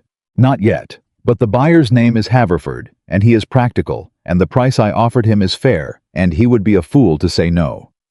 She paused. In my experience, practical men are rarely fools. A sound came out of William that was too tired to be a laugh but wanted to be. All right, he said. All right. All right, he said again. We wait for Haverford. She nodded. And in the meantime, he said, we fix the machinery. She looked at him. The grain harvester, he said. The belt drive has been slipping for 2 weeks. I've been managing it, but it's going to go before harvest. If I lose the grain crop on top of everything else. He stopped. I need a full day on it, maybe 2. Then start today, she said. I'll handle the south pasture check. He raised his eyebrows. Alone. I have done it 7 times in the past 2 weeks, she said. I believe I have the technique. He looked at her for a moment. You've changed since you got here, he said. Everyone changes, she said. The question is whether they change into something better or something worse. Better, he said. He said it simply, directly, without apparent awareness that it was a significant thing to say. Then he went into the barn. She stood in the yard for a moment, with the particular feeling of a woman who has just been handed something carefully and is deciding where to put it. Then she went to check the south pasture. The harvester problem was worse than William had let on. She understood that when she came back in the late afternoon and found him still in the equipment shed, his hands dark with grease, his expression carrying the controlled tension of a man who has opened a problem and found it larger than the container it came in. The belt drive isn't the only issue, he said without looking up. She came closer. She looked at the machine. She knew the harvester the way she had come to know everything else on the ranch, through systematic observation, through asking questions, through the particular education of paying attention to something until it gave up its logic. The belt drive was slipping because the main drive shaft was worn. supporting bracket had cracked probably in last year's harvest and had been slowly torquing the shaft out of alignment ever since. "The bracket," she said. He looked up at her. "You see it," he said. "It's the same principle as a sewing machine drive mechanism," she said. "When the bracket that holds the main shaft goes, everything downstream goes with it. The belt is the symptom. The bracket is the problem." He sat back on his heels. "I don't have a replacement bracket," he said. "I'd need to order one from Amelia, 3 weeks minimum." "Harvest starts in 10 days, she said. "I know." They looked at each other. "Can it be repaired?" she said. "The existing bracket. It's cast iron. It cracked clean through on one side." "Show me," she said. He showed her. She crouched and looked at the crack, and looked at the bracket, and looked at the way the whole assembly was mounted. She was quiet for a long time. "My mother used to repair a cast iron cooking ring," she said. "When it cracked, she used a technique she learned from a blacksmith in Boston. She said it was the same principle as mending a bone. You reinforce around the break rather than trying to fix the break itself." William looked at the bracket. "Reinforcement plates," he said slowly. "If you had flat stock iron," she said. "And if you could mount them on both sides of the crack with enough bolt tension to stabilize the shaft alignment." "It wouldn't be as strong as a new bracket," he said. "It wouldn't need to be," she said. "It needs to last 10 days, just through the harvest." He was staring at the bracket. "I have flat stock in the back of the barn," he said. "From the fence repairs." He stood up. "It's a 4-hour job minimum, probably 6. "Then we start now," she said. He looked at her. "We," he said. "You need someone to hold the shaft in alignment while you mount the plates," she said. "That's a 2-person job." He picked up the lantern. "You'll ruin your dress," he said. "I've ruined 3 dresses since I got here," she said. "I have one left that isn't a work dress, and I don't plan to wear it tonight." They worked through the evening and into the night. It was not elegant work. It was iron and grease and bolt tension, and the particular frustration of a repair that required everything to be held in exact position simultaneously, which is exactly the kind of task that defeats one person and merely challenges 2. William did the heavy work, cutting the reinforcement plates, drilling the mounting holes, managing the bolt tension. Amelia held the shaft in alignment, which required a specific angle and a specific amount of constant pressure that she maintained for longer than she would have believed her arms could hold. At one point, 2 hours in her grip slipped, and the shaft moved a 1/4 inch out of alignment, and William said sharply, "Hold it, hold," and she caught it, barely. She felt the muscle in her left forearm seize up in protest. She held it anyway. "Got it," she said. He looked at her from the other side of the machine. "You all right?" he said. "Keep going," she said. "I've got it." He kept going. They spoke very little after that, the way people speak very little when the work requires everything. But there was a quality to the silence that was different from the early silences of the first week. Not distance, not wariness, but something close to the companionship of people who have learned to trust each other's hands. At just past midnight, William tightened the last bolt, stepped back, and tested the shaft rotation by hand. It moved clean. He tested it again. Clean. He straightened up and looked at Amelia, who was sitting on an overturned bucket, pressing her forearm against her knee because it had been cramped for the past hour and she had not said so. "Let me see that," he said. "It's fine," she said. "Amelia." She let him see it. He crouched and pressed his thumb along the muscle, feeling for the knot, and she tried not to make a sound when he found it, because she had managed not to make a sound for the previous hour, and it seemed inconsistent to fail now. "You should have said something," he said. "You needed me to hold it," she said. I was quiet. He kept working the muscle in his hands with a steady, careful pressure that was not gentle exactly. It was too precise for gentle, but was something more deliberate than that. "It's going to ache tomorrow," he said. "Most things worth doing ache afterward," she said. He looked up at her from where he was crouching. The lantern was behind him, and his face was half in shadow, and he looked in that moment like a completely different man from the one who had stood on the Willow Creek platform and tried to send her home. Not softer, but more himself, as if some outer layer had been worn through by the past 5 weeks to reveal the actual material underneath. "Thank you," he said. Not the surface thank you he had used before. A different kind. Lower. More direct. "The harvest has to succeed," she said. "That's why I did it." "That's not entirely why you did it," he said. She looked at him. He looked back.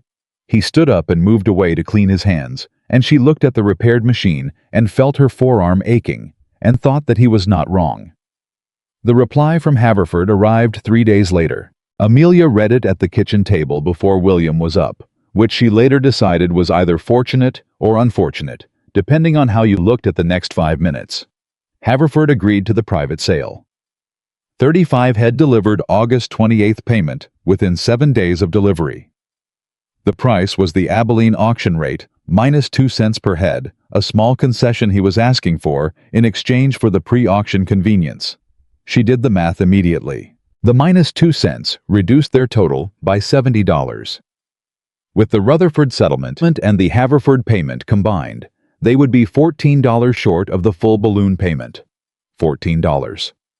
She sat with that number for a long time. Then William came in. She handed him the letter. He read it. He did the math. She watched him do it. He put the letter down. $14, he said. Yes. We are $14 short of saving this ranch, he said. Yes. He looked at her. She looked back. And then slowly, something happened on William Carter's face that she had never seen there before. He began to laugh. Not the brief, surprised laugh of a man who found something unexpectedly funny. A real laugh, full and slightly helpless, the laugh of a man who has been fighting so hard for so long that $14 has broken through all his defenses. She started laughing too. She could not entirely explain why, except that $14 after everything they had done was genuinely specifically absurd, and absurdity is sometimes the only door left open. They sat in that kitchen and laughed for a full 30 seconds, and then William wiped his eyes and said, "I have $14. "What?" she said. "In the box in the desk drawer, the emergency fund. It's been sitting there for 2 years. He shook his head. "I never touched it because I always thought something worse was coming." She stared at him. "William Carter," she said. "I know," he said. "You have had $14 in a box in that drawer this entire time." "I have," he said. She put her face in her hands for a moment. Not from distress. From the sheer accumulated improbability of it. "All right," she said. "Write to Haverford. Accept his terms." He was already moving toward the desk, but the hardest week was still ahead. The machinery held through the first 3 days of harvest, which was more than Amelia had allowed herself to hope for. The reinforcement plates were doing their job. The shaft ran true. The grain moved through the harvester in the steady golden rhythm that William said his father had loved the sound of a working ranch doing what it was built for. She watched him during those harvest days and saw something she had not seen in him before. Not relaxation. William Carter was not a man who relaxed, but a quality of settledness of being in the place where he was meant to be doing the thing he was built to do. He was magnificent in the field. She had always understood intellectually that he was a skilled rancher. During harvest, she understood it in her bones. On the evening of the third harvest day, he came in with grain dust in his hair and his shirt soaked through and sat down at the table and said, 40 bushels ahead of last year's pace. Because of the North Pasture soil management, she said. The adjusted irrigation intervals. The tea, because of you, he said. She looked up from the ledger. "William, let me say it," he said. "I've been not saying things for 5 weeks because I am not a man who says things easily, and I am aware of that, and I'm trying to do differently." He looked at her directly. "This harvest is better because of what you figured out. The ranch is standing because of what you found in those ledgers. We are $14 away from clearing the bank debt because you went to Rutherford and wrote to Haverford and stood on that porch and talked to Aldrich in a way I never could have." He paused. "I need you to know that I know that." She was quiet for a moment. "I know you know it," she said. "I don't think that's the same as saying it." "No," she agreed. "It isn't." He held her gaze. You are not what I expected, he said. And I mean that entirely differently than I meant it on the platform. I know that too, she said. Something settled between them, not resolved, not finished, but acknowledged the way you acknowledge something true before you decide what to do with it. Then the fourth harvest day arrived and the bracket failed. Not entirely, not catastrophically, but at 11 in the morning, one of the reinforcement plate bolts sheared off under the vibration load, and the shaft shifted 6 degrees out of alignment, and the belt drive began to slip in the exact way William had first described 3 weeks ago. Except now they were in the middle of harvest, and the grain was moving, and there was no stopping without losing a full day's cut to weather risk. William saw it happen from 10 feet away. He killed the harvester and stood in the sudden silence with his hands on his head. Amelia was there in less than a minute, having heard the engine note change from where she was managing the bundling at the field edge. She looked at the machine. She looked at the bolt. The other 3 plate bolts are still holding, she said. One isn't enough, he said. It's enough for today, she said. If we reduce the feed rate, slow the machine down to about 2/3, the shaft can maintain alignment at a lower vibration load. It'll take an extra day, he said. We have 1 day of weather margin, she said. The almanac says clear through Friday. Today is Wednesday. He looked at her. You read the almanac this morning, he said. Every morning, she said. He put his hands down. He looked at the machine. He looked at her. 2/3 rate, he said. 2/3 rate, she confirmed. He restarted the harvester. They finished the harvest on Friday 4 hours before the clouds came in from the northwest. Amelia was standing at the field edge when the last bundle came through, and she heard William shut the machine down for the final time, and the silence after was enormous and full, the silence of a completed thing. He came across the field toward her, and she could see from 30 yards away that he was doing the thing he did when he was moved by something and did not know what to do with it, holding his jaw tight, looking down, walking a little harder than necessary. He stopped in front of her. We made it, he said. We made it, she said. He reached out. He took her hand. It was brief. No more than a few seconds. His hand around hers rough and warm and deliberate. And then he let go and stepped back and looked at the field. She looked at the field too. Neither of them said anything else. She thought about the silk gloves in the bottom of her suitcase, and the woman who had put them on, because her hands were shaking on the train to Kansas. And she thought that woman would not entirely recognize the hands she was standing in this field with now. That seemed right. That seemed like how it was supposed to go. The cattle delivery to Haverford happened on August 28th, exactly as agreed. William drove 35 head to the Abilene stockyards himself, which was a 2-day drive, and Amelia stayed to manage the ranch. She did not tell him she was nervous about the drive. She did not tell him she had checked the weather almanac 6 times in the preceding week. She did not tell him that the 2 days he was gone were the longest 2 days she had spent since arriving in Willow Creek. She told him to be careful with the north fence line on the way out and to check the second river crossing before he committed the cattle to it because it had been running high. He tipped his hat and left. She ran the ranch for 2 days alone. On the evening of the second day, she was in the kitchen writing the month's final account summary when she heard the wagon. She made herself stay at the table and finish the line she was writing before she went to the door. Howe was back. The herd was delivered. He was filthy and exhausted, and there was mud on the side of his face from what had clearly been a river crossing that had gone approximately as well as she'd feared. The second crossing, she said. Took 2 hours and we lost 1 head, he said. 1 head doesn't change the math, she said. I know. I already worked it out in my head on the drive back. He stepped past her into the kitchen. Is there coffee? There is coffee, she said. He sat down, and she poured it, and he drank half of it before he said anything else. Haverford sends his regards, he said. Does he? He also wants to talk about a standing contract for next year. He looked at her over the cup. At the full auction rate. No concessions. She sat down across from him. What did you tell him? She said. I told him I'd have to talk to the person who manages my accounts, he said. She looked at him. And what would that person say? She said.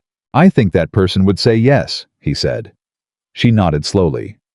That person would say yes, she agreed. He set the cup down and looked at her, and the exhaustion in his face was the kind that sits underneath satisfaction, which is its own particular quality. Amelia, he said. The Rutherford payment comes in Thursday, she said. Combined with the Haverford payment, we'll have the full balloon amount, plus the $14 by the 12th, 3 days before the deadline. I know, he said. We should get a written receipt from the bank the day we pay, she said. Not the next day, the same day. I know, he said. And I think we should request a meeting with the senior officer, not Aldrich, too. Amelia, he said quietly but firmly enough to stop her.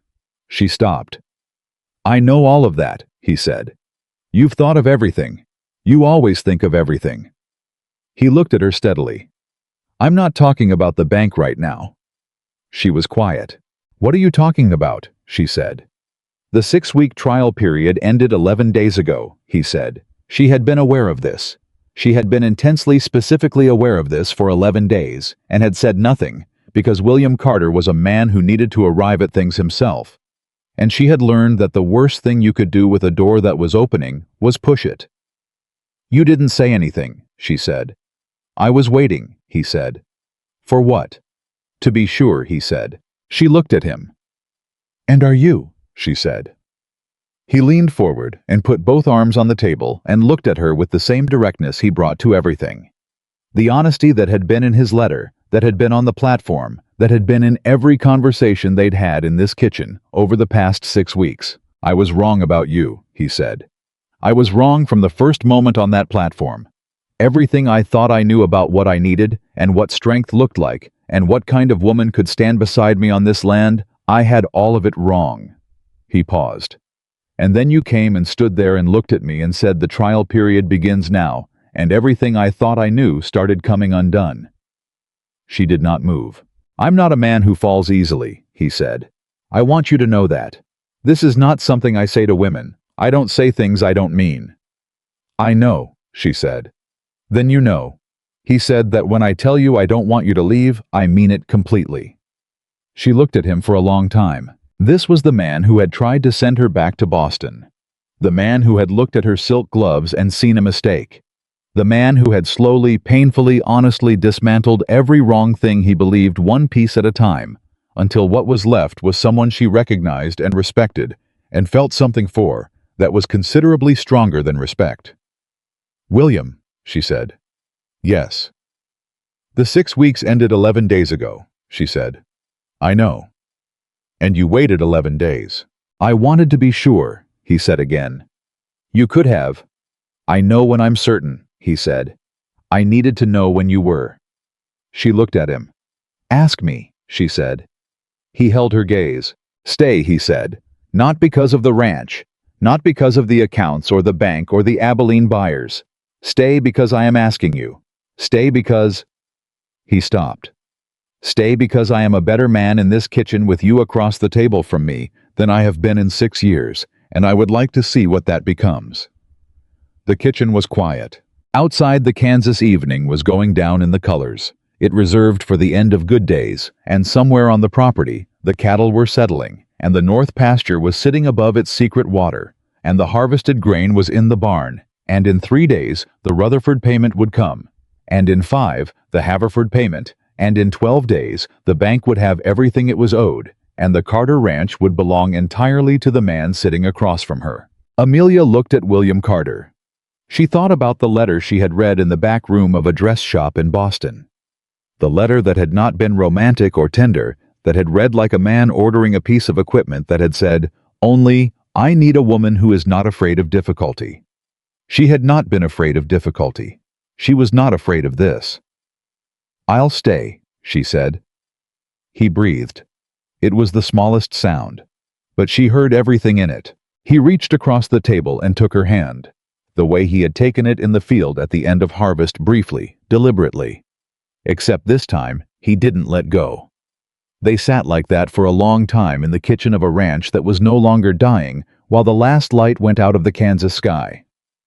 The Rutherford payment arrived on a Thursday exactly as promised. Amelia was at the kitchen table when William came in with the bank draft, and she watched him set it down in front of her without a word, and she looked at it for a moment before she picked it up, because she had learned that some things deserve a second before you touch them. The amount was correct, down to the last dollar. She looked up. "Combined with Haverford," she said, "we're at full balance plus $16. 16, he said. "We budgeted for 14, she said. Rutherford added $2 of his own accord. He didn't say why." William was quiet for a moment. "His wife died 3 years ago," he said. "My father went to the funeral, sat with him the whole day." He looked at the draft. "Reckon that's why." She set the bank draft carefully on top of the ledger. "We go to Wichita on Monday," she said. "We pay it in full. We get the receipt the same day in hand before we leave the building." "I know," he said. "And we ask for the senior officer, not Aldrich." "I know that too," he said. He sat down across from her. "Stop organizing for 10 minutes. She looked at him. "Can you do that?" he said. There was something in it that was not quite a tease, but was in the same county. "I'll try," she said. "Good." He reached across the table and turned the ledger face down, which was the most direct thing he had ever done with her paperwork. "Talk to me about something that isn't numbers." She thought about it. "Your brother," she said. "What was his name?" Something moved through William's face. "Thomas," he said. "What was he like?" He was quiet for a moment. Not the reluctant quiet of a man who didn't want to answer. The quiet of a man reaching back into something he had kept sealed for a long time, checking if it was safe to open. "Loud," he said finally. "The way some people are loud who don't mean any harm by it, just full of noise and motion all the time. He couldn't walk into a room without changing it." He paused. "He was better with the cattle than I was. Had a way with them. Animals trusted him faster than they trust most people." Another pause. "He was 23 when the storm came." "I'm sorry," she said. "Don't be sorry," he said. "Just don't stop asking." She looked at him. "Most people don't ask," he said. "They mention him, and then they step around him like he's something that might break if you touch it. I'd rather you just ask." "All right," she said. "Did you two get along?" He almost smiled. "About half the time," he said. "He thought I was too serious. I thought he wasn't serious enough. We argued about the ranch every other week." He looked at the table. "I'd give a great deal to argue with him again." She let that sit. Then, "My mother used to say that the people we argue with most are the ones we take seriously enough to fight for." He looked up.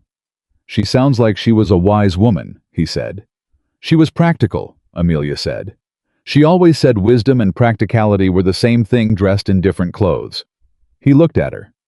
"You got that from her," he said. "The practicality, yes," Amelia said. The dress analogy was hers alone. This time he did smile.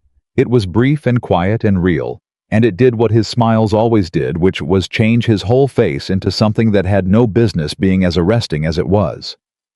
She picked up the bank draft and put it in the ledger and put the ledger on the shelf. "Monday," she said. "Monday," he agreed. They left for Wichita before dawn on Monday. It was a long drive, and they made it mostly in the comfortable silence that had become the texture of their days. Not empty silence, not polite silence, but the silence of two people who had stopped performing ease and arrived at the actual thing. An hour out, William said, "What will you do after?" "After what?" she said. "After the payment, after the bank debt is clear." He kept his eyes on the road. "The ranch will be stable. The Haverford contract is set for next year. The well survey is done." He paused. "You came here for a trial period. The trial period is well past. I asked you to stay and you said yes, but we haven't talked about what that actually means." She looked at the side of his face. "What do you want it to mean?" she said. "I want it to mean you're here," he said. "Permanently. Not as a housekeeper, not as an account manager." He paused. "As my wife, if you're willing." She had known this was coming. She had known it was coming from the evening he had taken her hand across the kitchen table and not let go. She had known it in the harvest field, and at the pump in the summer heat, and in every quiet dinner since. Knowing something is coming and hearing it said out loud are two different things. "William," she said. "I know what I'm asking," he said. "I know what my life looks like. I know the ranch is hard, and Kansas is not Boston, and I am not an easy man to know." He kept his eyes on the road. "But I mean it. I'm not saying it because it's practical or because it makes sense on paper. I'm saying it because you are the person I want across the table from me. Every morning. That's the whole of it." She was quiet for a moment. "Ask me properly," she said. He pulled the wagon to a stop in the middle of the empty road. He turned and looked at her directly. "Amelia Whitmore," he said, "will you marry me?" She looked at him, this hard, honest, difficult, decent man who had tried to send her home and had spent 2 months becoming someone she loved, which was a thing she was willing to say to herself, even if she hadn't said it to him yet. "Yes," she said. He breathed. She watched him breathe and thought he was going to say something, and he didn't, which was perfectly right because there are moments that words would only reduce. He picked up the reins and started the wagon again. They drove 2 miles before she said, "You stopped in the middle of the road." "I did," he said. "There was no one around for miles." "There wasn't," he said. "You could have asked me in the kitchen," she said. "I could have," he said. "But you've been managing that kitchen for 2 months, and I wanted neutral ground." She looked at him. "That is the most tactical proposal I've ever heard of," she said. "You're the most tactical person I've ever met," he said. It seemed fitting. She laughed. A real laugh, full and free, the kind she hadn't heard from herself in years. He glanced at her sideways, and something in his expression was simply and quietly happy, which she stored away with the other things she kept. The Harland Bank of Wichita was a tall building with a polished floor, and men behind counters who wore the particular expression of people who manage other people's money and have developed a professional distance from the weight of it. Aldrich was at his desk. He saw them come in, and something happened behind his eyes, a rapid recalculation, a repositioning, and he stood and came forward, and his hand was already extended before he reached them. "Mr. Carter," he said. "Miss Whitmore." "We're here to make a payment," William said. He did not take Aldrich's hand. He walked past it to the main counter. "Full balloon payment. I'd like to speak with Mr. Marsh." "Mr. Marsh is available," said a voice from the back office. Marsh was a broad man in his 60s, with the look of someone who had seen too many versions of what was about to happen to be surprised by any of them. He came out and shook William's hand and nodded to Amelia and said, "Let's sit down." They sat. William placed the full payment amount on Marsh's desk, the Haverford draft, the Rutherford settlement, and $16 in currency. Marsh looked at it. He looked at the figure. He looked at William. "Full balance," William said. "Principal, accrued interest, and variable adjustments through September 15th. I've calculated it to the dollar. Miss Whitmore has verified the calculation." Marsh picked up the figure she had written out, tidy and exact, with the component line items clearly labeled. He read it. He looked at Aldrich. Aldrich's expression had become very carefully blank. "This is correct," Marsh said. "I'd like a receipt today," William said. "Full discharge of the loan, executed before we leave the building." "Of course," Marsh said. "And I'd like it noted," Amelia said, "that the payment is being made 3 days before the accelerated deadline that was communicated to Mr. Carter by letter in August. We want the receipt to reflect the original loan terms as satisfied, not the accelerated terms." Marsh looked at her. "The original terms," she said pleasantly, "which included a cap on variable interest in Section 7, Paragraph 3, that was not communicated to Mr. Carter at signing. We are not raising that matter today. We are simply ensuring the record is clean." A very long pause. "The record will be clean," Marsh said. "Thank you," she said. Aldrich, behind Marsh's left shoulder, looked as though he had eaten something disagreeable. The receipt was prepared in 20 minutes. William read every line. Amelia read it after him. They were in agreement, full discharge, original terms, satisfied, no further obligation. William signed. Marsh signed. The Carter Ranch was free.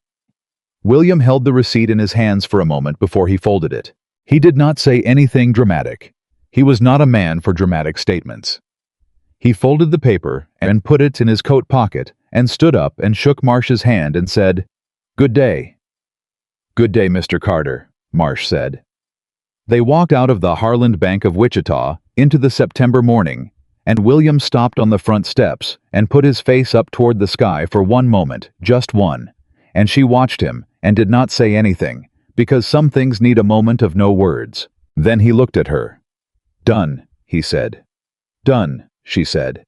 He offered her his arm, which was new. He had never offered his arm before, and she took it, and they walked down the steps together. 3 weeks later, Willow Creek found out about the engagement. Amelia had not announced it. William had not announced it. But Mrs. Larkin at the post office had seen William come in to inquire about a jewelry catalog from back east, and that had been enough. By the following Sunday, it was the primary subject of conversation in every household in the county that had an opinion about William Carter, which was most of them. The reaction was not simple. There was genuine happiness from some. Tom Birch, who ran the livery and who William had known for 15 years, pumped his hand at the feed store and said, "About time, Carter. Man shouldn't run a ranch that size alone." He looked at Amelia. "Ma'am, you've got more spine than half the men in this county." "Thank you," she said. "I'll take that as a compliment." "It is one," he said simply. There was wariness from others. The women who had watched Amelia on the platform and drawn their conclusions had not entirely abandoned those conclusions. She felt them watching her in town, with the particular assessment of people waiting to see if they had been wrong, which was different from accepting that they had been. And then there was Doyle.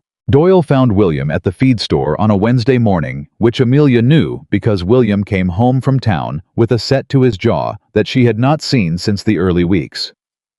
Doyle was there, he said. She set down the mending she was working on. "What did he say?" she said.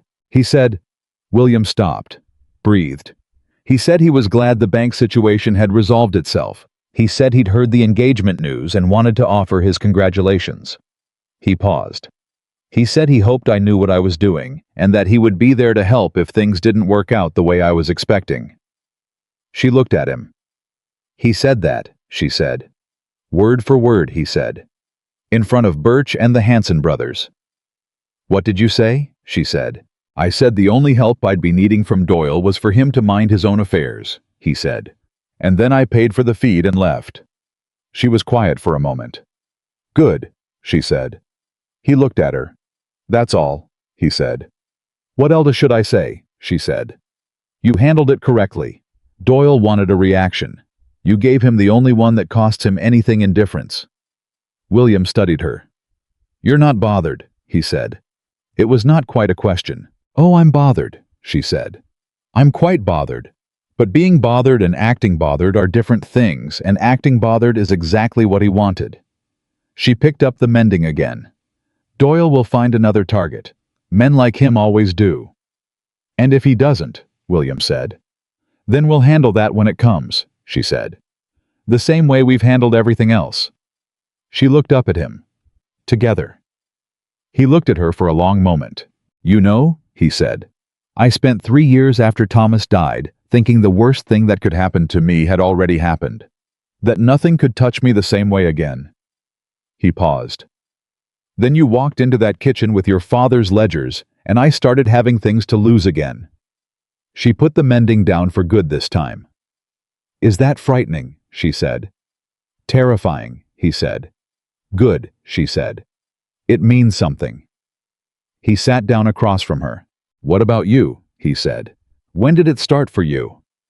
She thought about it honestly, which was the only way she knew how. "The pump," she said. He blinked. "The second week," she said. "You showed me how to work the pump handle, and you positioned my hands on it, and then you stepped back without comment. You didn't hover. You didn't check if I was doing it right. You just trusted me to do it and walked away." She paused. "No one had done that in a very long time. Treated me like I was capable without needing to be convinced of it first." He was quiet. "That's a small thing," he said. "The small things are the real things," she said. "The big moments are easy to perform. The small ones you can't fake." He looked at her. "I didn't know I was doing it," he said. "I know," she said. That's why it counted. The engagement brought with it a question. Amelia had been approaching from the side, the way you approach something that matters too much to look at directly. The silk gloves. They were still in the bottom of her suitcase. She hadn't taken them out since the first night. The suitcase had become permanent storage now that she had taken over the bedroom and organized her things into the house, and the gloves sat at the bottom of it under her mother's Bible, and the packet of letters her father had written to her mother in the early years of their marriage, before business and worry had consumed the parts of him that wrote letters. She took the gloves out one evening when William was in the barn. She held them.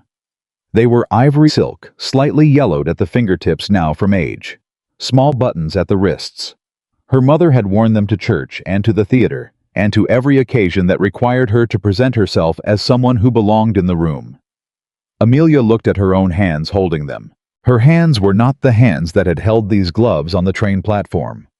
Those hands had been soft and precise and accustomed only to needlework and careful alterations.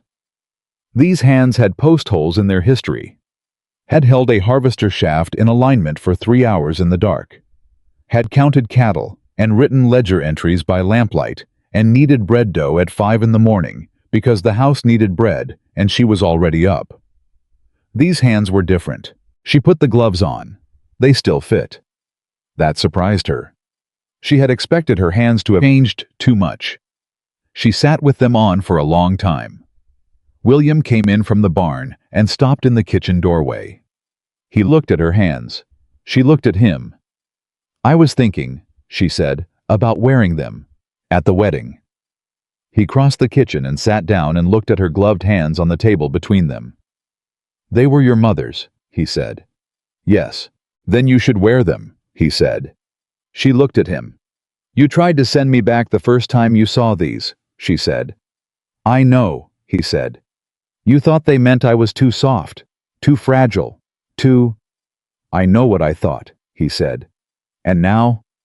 He reached across and took one of her gloved hands in both of his and looked at it the way he sometimes looked at the north pasture, like something he was still discovering the full extent of. "Now," he said, "I think they're the most important gloves I've ever seen." She looked at their hands. "Why?" she said. "Because the woman who wore them onto that train platform," he said, "was braver than I'll ever be. She came all the way to Kansas with nothing but a letter and her mother's gloves and the nerve to stand on that platform and tell a man who wanted to send her home that the trial period had started." He paused. "I don't want you to ever put these in that suitcase again." She felt something open in her chest. "They're not practical for ranch work," she said. "No," he agreed. "But you're not only a ranch hand. You're Amelia Whitmore, and these were your mother's, and they belong on the shelf where you can see them." He set her hand down gently. "Or on your hands at our wedding, either way." She took the gloves off and folded them. She put them on the kitchen shelf, where she could see them. The wedding was set for the first Saturday of October, which gave them 3 weeks to arrange what needed arranging. And what needed arranging was not extensive, because neither of them wanted extensive. William wanted it honest, and she wanted it small, and those two things turned out to be the same event. The week before the wedding, Doyle made his last move. It came not from Doyle himself, but from his wife, which was more calculated and therefore more dangerous. Mrs. Doyle arrived at the ranch on a Tuesday morning in her best visiting clothes with a tin of biscuits she had made herself, which Amelia recognized immediately as the social equivalent of a flag of apparent truce. She invited her in because not doing so would have cost more than the conversation was worth. They sat at the kitchen table. Mrs. Doyle looked around the kitchen with an expression she was trying to make admiring and was making assessing. "You've made real changes here," she said. "Some," Amelia agreed. "The curtains are new." "Yes." "William's mother had curtains," Mrs. Doyle said. "Before she passed. He took them down after." She looked at Amelia directly. "He doesn't take well to change usually." "He's taken well to the changes that make sense," Amelia said. A pause. "Miss Whitmore," Mrs. Doyle said, with the air of someone who had been building toward a thing and had arrived at it. "I want to speak plainly." "Please do," Amelia said. "There are people in this county who are uncertain about this match. about whether a woman who came here on a matrimonial advertisement and has been here less than 3 months is the right person to be taking on the Carter name and the Carter Ranch. She looked at Amelia steadily. William has been through a great deal. Thomas's death, the financial troubles. He's been vulnerable, and— Mrs. Doyle, Amelia said. The woman stopped. I understand what you're doing, Amelia said pleasantly. And I understand that you believe you're doing it because you care about William. That may even be partially true. She looked at Mrs. Doyle evenly. But I want to be clear about something. The ranch is no longer in financial trouble. The bank debt is cleared. The harvest was completed. The cattle operation has a contracted buyer for next year at favorable rates. And William Carter is not a vulnerable man who has been taken advantage of. He is a capable, clear-eyed man who made a deliberate choice. She paused. I am that choice. Mrs. Doyle's composure had gone slightly rigid. I simply— she began. The biscuits are very good, Amelia said. Thank you for bringing them. I'll tell William you called. It was the clearest possible indication that the conversation was over. Mrs. Doyle recognized it. She had enough intelligence for that. She left. William came in from the pasture 40 minutes later and found Amelia washing the cups. Doyle's wife was here, she said without turning around. He stopped. What did she— She wanted to make sure I knew that there were people in the county who had doubts about our engagement. Amelia dried a cup. I thanked her for the biscuits. A pause. That's it, he said. That's it, she said. She turned around. William, I need to ask you something. He came fully into the kitchen. Does it bother you, she said, what people say about me, about us? He looked at her for a long moment. 3 months ago, he said. I cared about what Willow Creek thought of me. I cared so much I almost turned you away on a public platform to prove I'd made the right call to people who weren't in my business. He paused. These days I care about what you think, and what I think, and what the ranch needs, in that order. He looked at her. That's a shorter list than it used to be. She looked at him. Good, she said. Good, he agreed. Then eat a biscuit, she said. She's actually an excellent baker, whatever else she is. He took a biscuit. She really is, he said. Amelia shook her head and went back to the ledger. 2 days before the wedding, the letter arrived. She saw it first because she went to the post office while William was working the north pasture fence. The return address was Boston. The handwriting was her aunt's, her father's sister Constance, who had not written to her in 2 years and who had made it quietly but clearly known after her father's death that she did not consider herself responsible for her brother's financial failures or his daughter's situation. Amelia stood on the post office steps and held the letter for a moment. Then she opened it. Constance had heard about the engagement.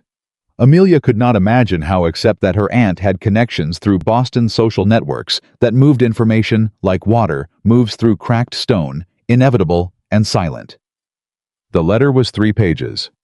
The first page was congratulations that felt like an audit. The second page was concerned questions about William's situation, his background, his finances, his family, the kind of questions that dressed themselves as care and were actually appraisal. The third page was the point. Constance was writing to say that she had spoken to a business associate of the family, a man named Harlow, who had some land interests in the Kansas territory, and that this man had expressed a willingness to meet with Amelia about a position in his household management operation, a legitimate and well-paid position, if the Kansas arrangement did not work out as hoped.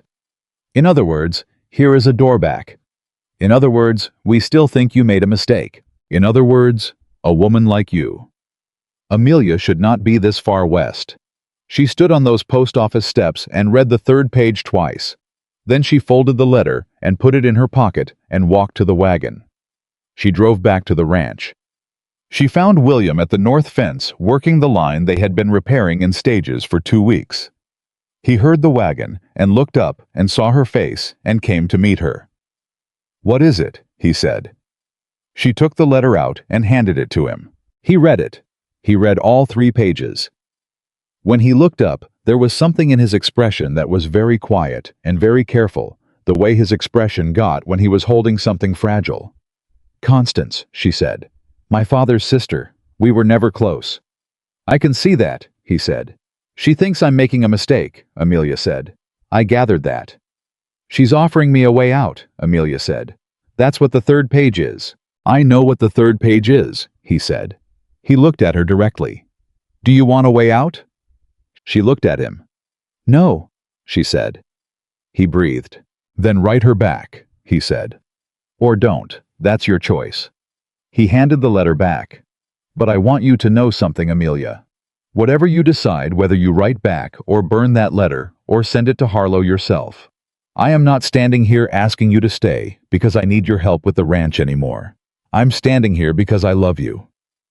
He said it simply, without preparation or performance, which was the only way it would have meant what it meant. "And I'll say it every day, if that's what it takes, until you stop needing reminders." She looked at him. The north pasture was behind him above its hidden water, waiting for the spring it didn't know was coming yet. "I don't need reminders," she said. "Good," he said. "I love you too," she said. "I've been not saying it because you hadn't said it yet, and I didn't want to." "Amelia," he said. "Yes." "Stop organizing," he said. She stopped. He stepped forward, and he kissed her, which was the first time, and it was brief and certain, and nothing like a performance, which was the only kind that would have been right. When he stepped back, she said, "That took long enough." He laughed. That full, real laugh she had first heard on the drive back from Garvey's, the one that surprised him every time it came out. "I wanted to be sure," he said. "You keep saying that," she said. "I keep meaning it," he said. "Come on, the fence doesn't fix itself." She looked at the letter in her hand. She put it in her pocket. She would write to Constance. She would write a careful and affectionate and completely final letter that left no door open because she was through with doors that opened backward. She would write it tonight after dinner at the kitchen table that had become the most important table she had ever sat at. But first, there was a fence to fix. She followed William back to the north line, and the Kansas afternoon was wide and warm above them, and the work was good and real and hers. And she thought about her mother's silk gloves on the kitchen shelf, and her father's ledgers on the desk, and the woman who had stepped off a train in Willow Creek with shaking hands and a borrowed courage she hadn't been certain would hold. It had held, more than held. It had built something. Saturday came clear and cold and perfect. The kind of Kansas October morning that smells like the end of something and the beginning of something else at the same time. Amelia stood in the bedroom doorway in a dress she had made herself from fabric William had ordered from the catalog, a deep blue wool that was the most practical, beautiful thing she had ever worn, and her mother's silk gloves on her hands. She was not nervous. She was ready, which is different from not nervous, but was better. She walked out to where William was waiting in the front room with Tom Birch as his witness, and Mrs. Larkin from the post office as hers, because Mrs. Larkin had been quietly decent to her from the first week, and decency deserved to be rewarded, and a traveling preacher named Howell, who had the look of a man who had married many people in many kitchens, and found it no less meaningful for the repetition. William looked at her when she came in. He looked at the gloves. He looked at her face. "Ready," he said. "I told you," she said. "I've been ready." He offered her his arm the second time, the better time, and she took it, and Reverend Howell opened his book, and the kitchen of the Carter Ranch held 4 people and a beginning. When Howell said, "You may now," William was already there. Birch cleared his throat. Mrs. Larkin made a sound that was not crying, but was adjacent to it.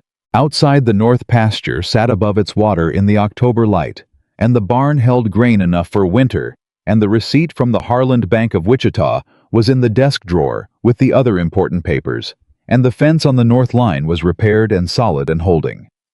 And in the kitchen, William Carter held his wife's gloved hands in both of his, and looked at her the way a man looks when he has finally stopped being afraid of the thing he loves.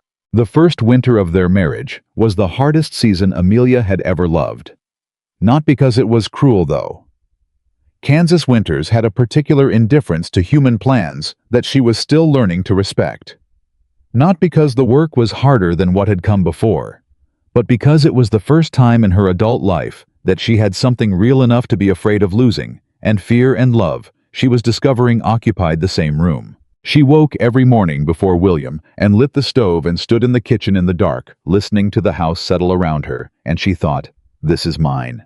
Not the way things were mine in Boston, borrowed and temporary and contingent on circumstances that could collapse overnight. This was different. This was earned. William came in from the morning check, one Thursday in early December, and stamped the cold off his boots and said without preamble, "The northwest fence is down. Storm took a full section last night." She was already at shelf, getting the ledger. "How much section?" she said. 60 feet, maybe 70. He poured coffee. "Cattle are still in.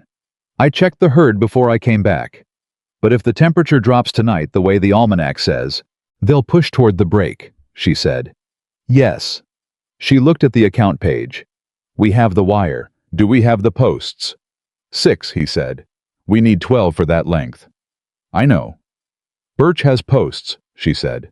"He mentioned last month he'd over-ordered for his own winter repairs." William looked at her. "You remember everything," he said. "I remember everything that's in a ledger," she said. "Mental or otherwise." She closed the book. "Go see Birch. I'll start pulling the wire." He set down the cup. "It's below freezing," he said. "I'm aware of that," she said. "Go see Birch." He went. She pulled the wire. By the time he came back with the posts, she had the wire coiled and staged at the northwest corner, and her hands were cold enough that she'd lost some precision in her fingers, which she did not mention. He noticed anyway. I took her hands in both of his and held them for a moment without saying anything, which was how William expressed things that were too large for the particular words he had available.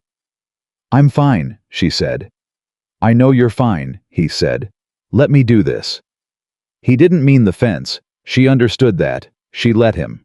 They fixed the fence in 2 hours, working in the particular synchronized rhythm they had developed over months of shared labor, and when the last post was set and the last wire tensioned, he checked her work, the way he always checked her work.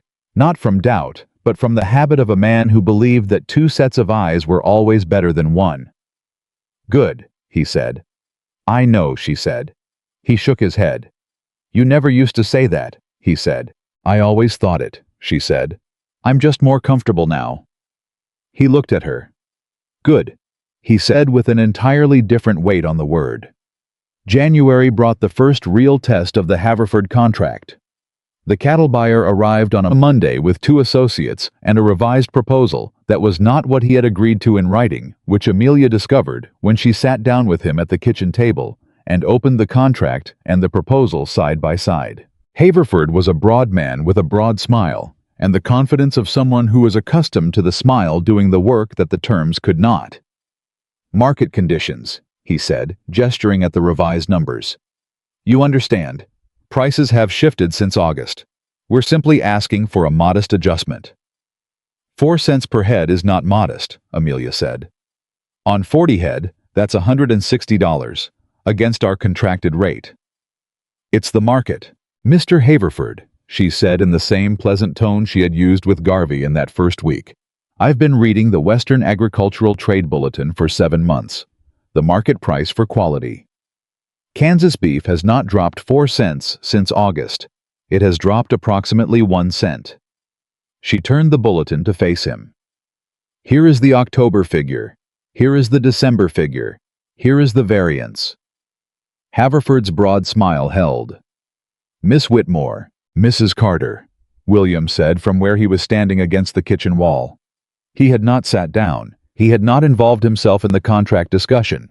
He had learned over 4 months when to stand back and when to step forward, and the line between those 2 things had become one of the fluent languages of their marriage. But this was a step forward moment. Haverford looked at William. He looked at Amelia. "Mrs. Carter," he corrected.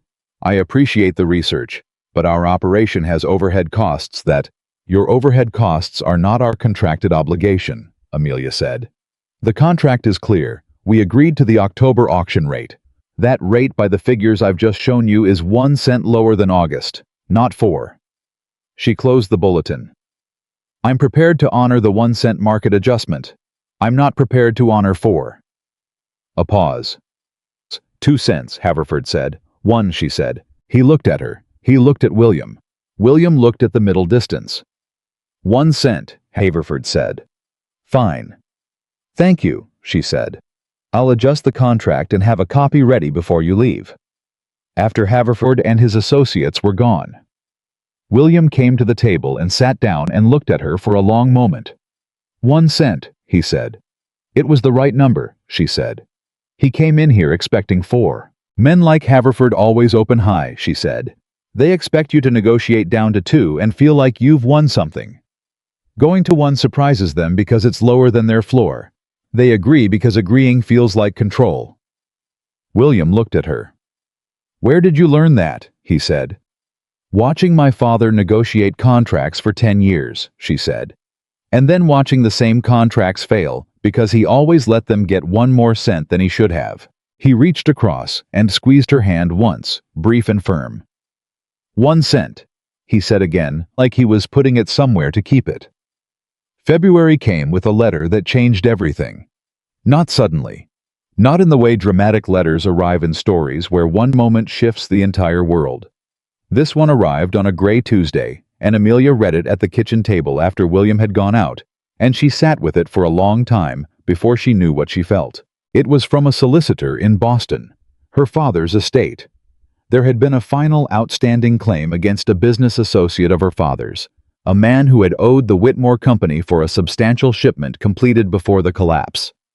The associate had contested the claim for 3 years. The solicitor had finally prevailed. After fees and adjustments, the remaining amount was $412. It was hers. She read the letter 3 times. $412 was not a fortune, but it was the amount her father's careful work had earned before the collapse took everything, and it had survived 3 years of legal wrangling to find her here in a Kansas kitchen, married to a man who was nothing like anything she had planned. She was still sitting with it when William came back in.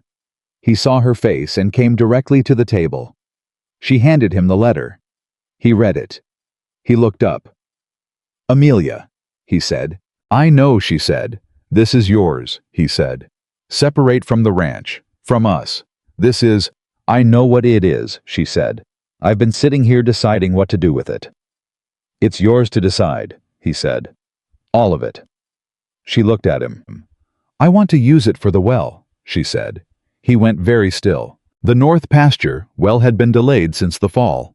The drilling cost, which they had estimated and re-estimated, had kept falling just outside what the ranch budget could absorb without sacrificing other necessities. The aquifer was there. Tibbs had confirmed it. But confirming water and reaching it were 2 different financial conversations. "Amelia," he said, "that's your father's money." "My father was a man who believed in investing in things that were real," she said. "The water under that pasture is real. Double the herd capacity is real." She looked at him. He would have understood. "It's still yours," William said. "I'm not going to—" "William," she said. He stopped. "This ranch is mine too," she said quietly. "I'm not giving you money. I'm investing in our land." He looked at her for a long time. The thing that moved across his face was not gratitude, though it contained gratitude. It was something older than that, something that had been living in him since before she arrived, the particular grief of a man who has been alone with something too large for one person and has finally genuinely stopped being alone with it. "All right," he said. "All right," she said. He reached across and tucked a loose strand of hair behind her ear, which was not a gesture she had expected from him when she arrived in Kansas, and was now one of the most familiar things in her life. "Your father would have liked the ranch," he said. "He would have liked you," she said. "Eventually, after you'd annoyed each other thoroughly." William laughed. They wrote to Tibbs the following morning. Drilling began in March. Willow Creek came to watch. That was not an exaggeration, and it was not vanity on anyone's part in a county where news traveled at wagon speed and entertainment was largely self-generated. A well being drilled in the north pasture of the Carter Ranch was a genuine event. People found reasons to pass by on the road. Birch came out and stayed for an hour. Even the Hanson brothers, who had never in Amelia's memory shown particular interest in the Carter property, stopped their wagon to watch Tibbs and his crew work the driven pipe down through the Kansas hardpan. On the second day of drilling at 14 feet, the pipe found resistance. Tibbs stopped. He tested the pressure. He looked at Amelia and William and said, 2 more feet. At 16 feet the water came.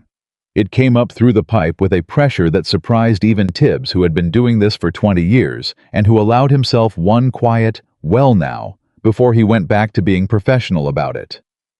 William stood with his hand under the flow. Amelia stood beside him. She did not say anything. She did not need to. She thought about the morning she had crouched in the north pasture and pressed her hand flat against the earth and said, "There," and William had said that could be rock, and she had said, "It's not rock." She had been right. She was often right. She had spent most of her life being right in rooms where people were looking at her gloves and not hearing it. William turned and looked at her, his hand still wet from the well. "You found it," he said.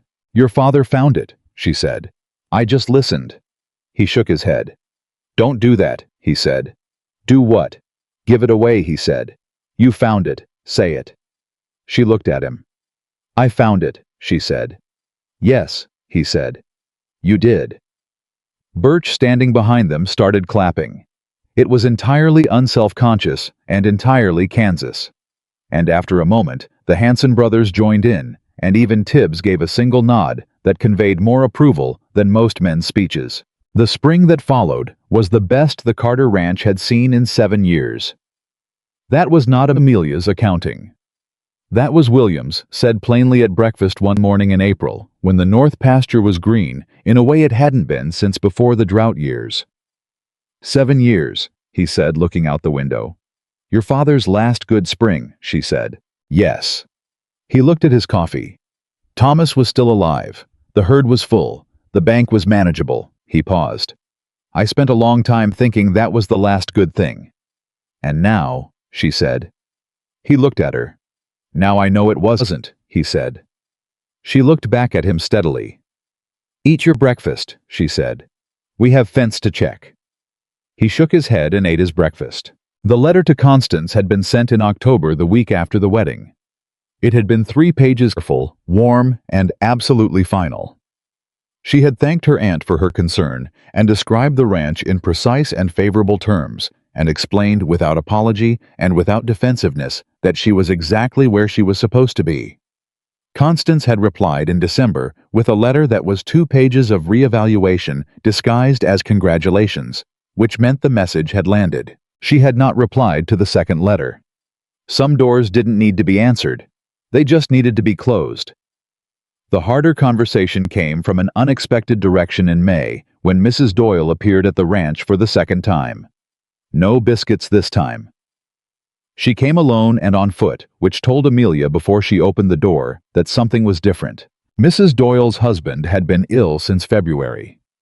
Amelia had heard this through Mrs. Larkin, who heard everything. It was a heart condition, serious and progressive, and it had apparently done to Edmund Doyle what misfortune does to some men, stripped away the parts that were performance and left only what was real underneath. Mrs. Doyle stood in the doorway and looked at Amelia with an expression that had nothing tactical in it. I owe you an apology, she said. Amelia opened the door wider. Come in, she said. They sat at the kitchen table, and Mrs. Doyle explained in the halting way of a woman who was not accustomed to this kind of honesty that Edmund had been asking for William.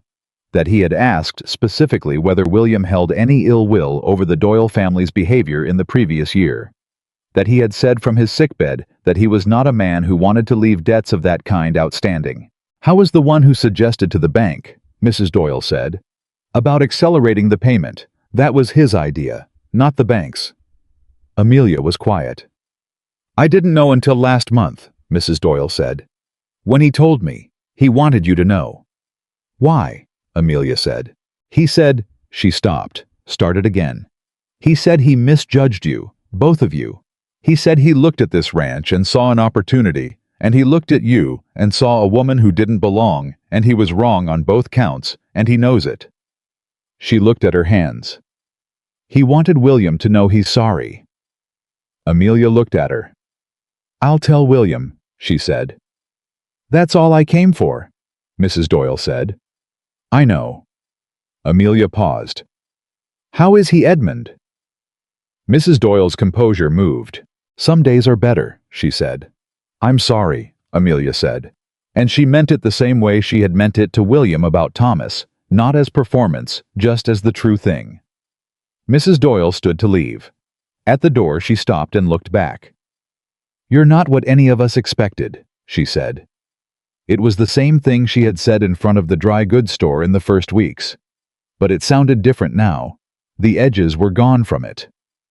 "No," Amelia agreed. "I rarely am." Mrs. Doyle nodded. She left. William came in from the pasture an hour later, and Amelia told him all of it, the way she told him everything directly, completely, without editorializing what she thought he should feel. He listened without interrupting. When she finished, he was quiet for a moment. "I'll ride over," he said. "See Edmund." "I thought you might," she said. "He's not a good man," William said. "But he was sick and he told the truth about it. That counts for something." "It does," she said. He got his coat. At the door he stopped. "You weren't surprised," he said, "that he came clean?" "No," she said. "Why not?" "Because people generally tell the truth when they think time is running short," she said. "It's one of the more reliable things about us." He looked at her. "Is that your father or your mother?" he said. "Neither," she said. "That one's mine." He nodded slowly. "It's a good one," he said. He rode to the Doyle property. He was gone 3 hours. When he came back, he said only, "He's in a bad way." And then, "I'm glad I went."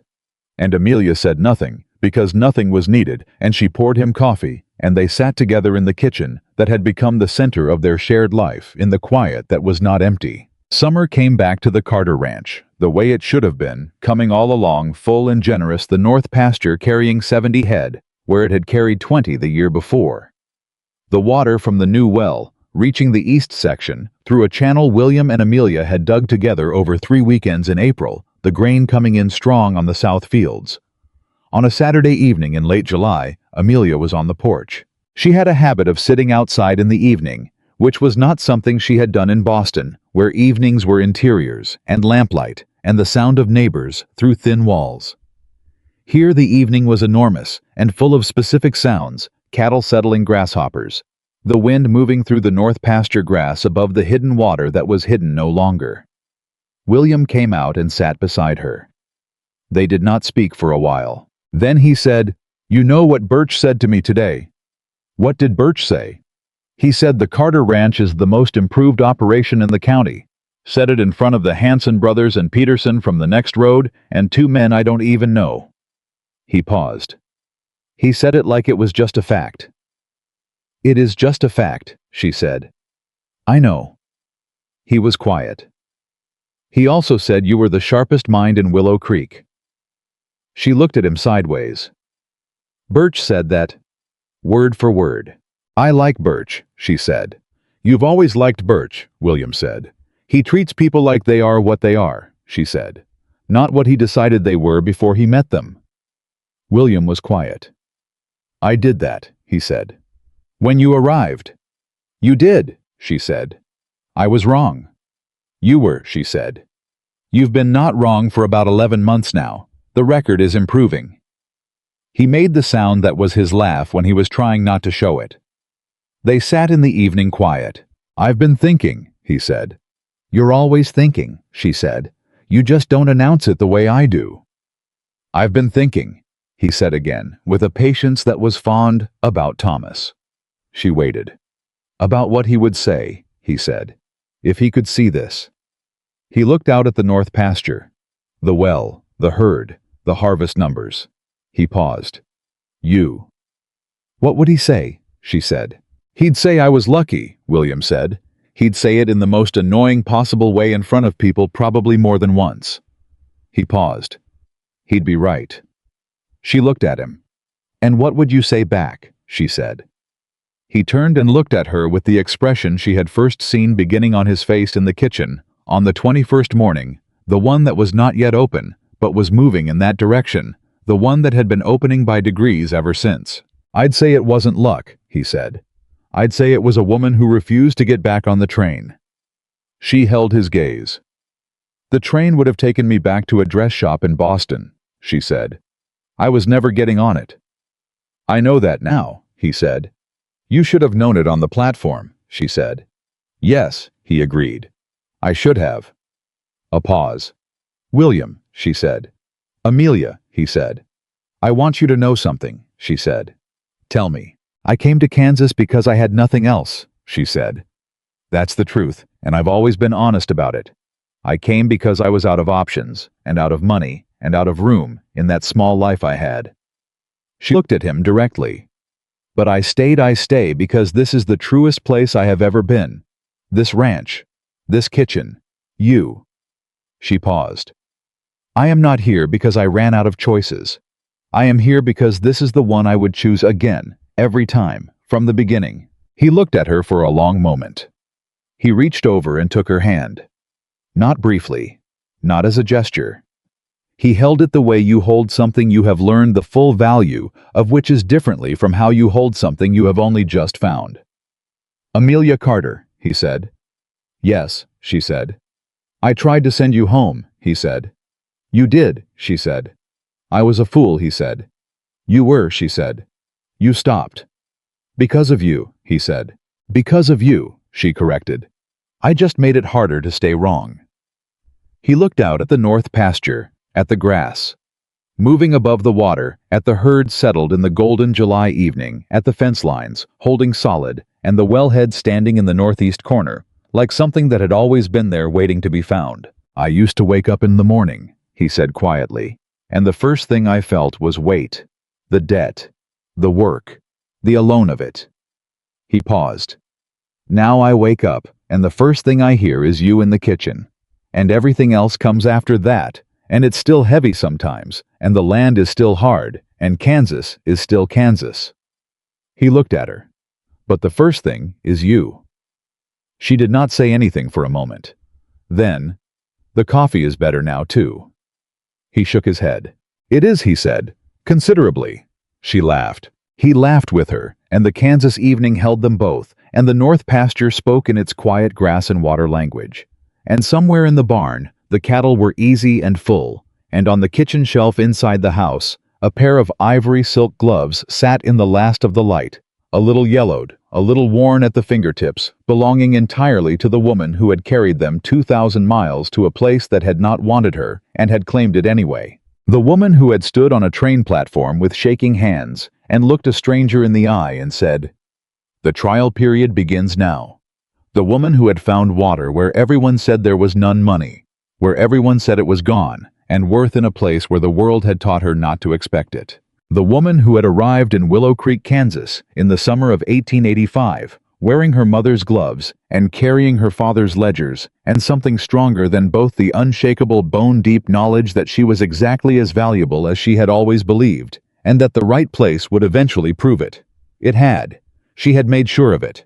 And the Carter Ranch, alive and growing above its secret water in the Kansas evening, was the permanent, undeniable, flourishing proof that the woman in the silk gloves had never been a mistake. She had been the answer all along.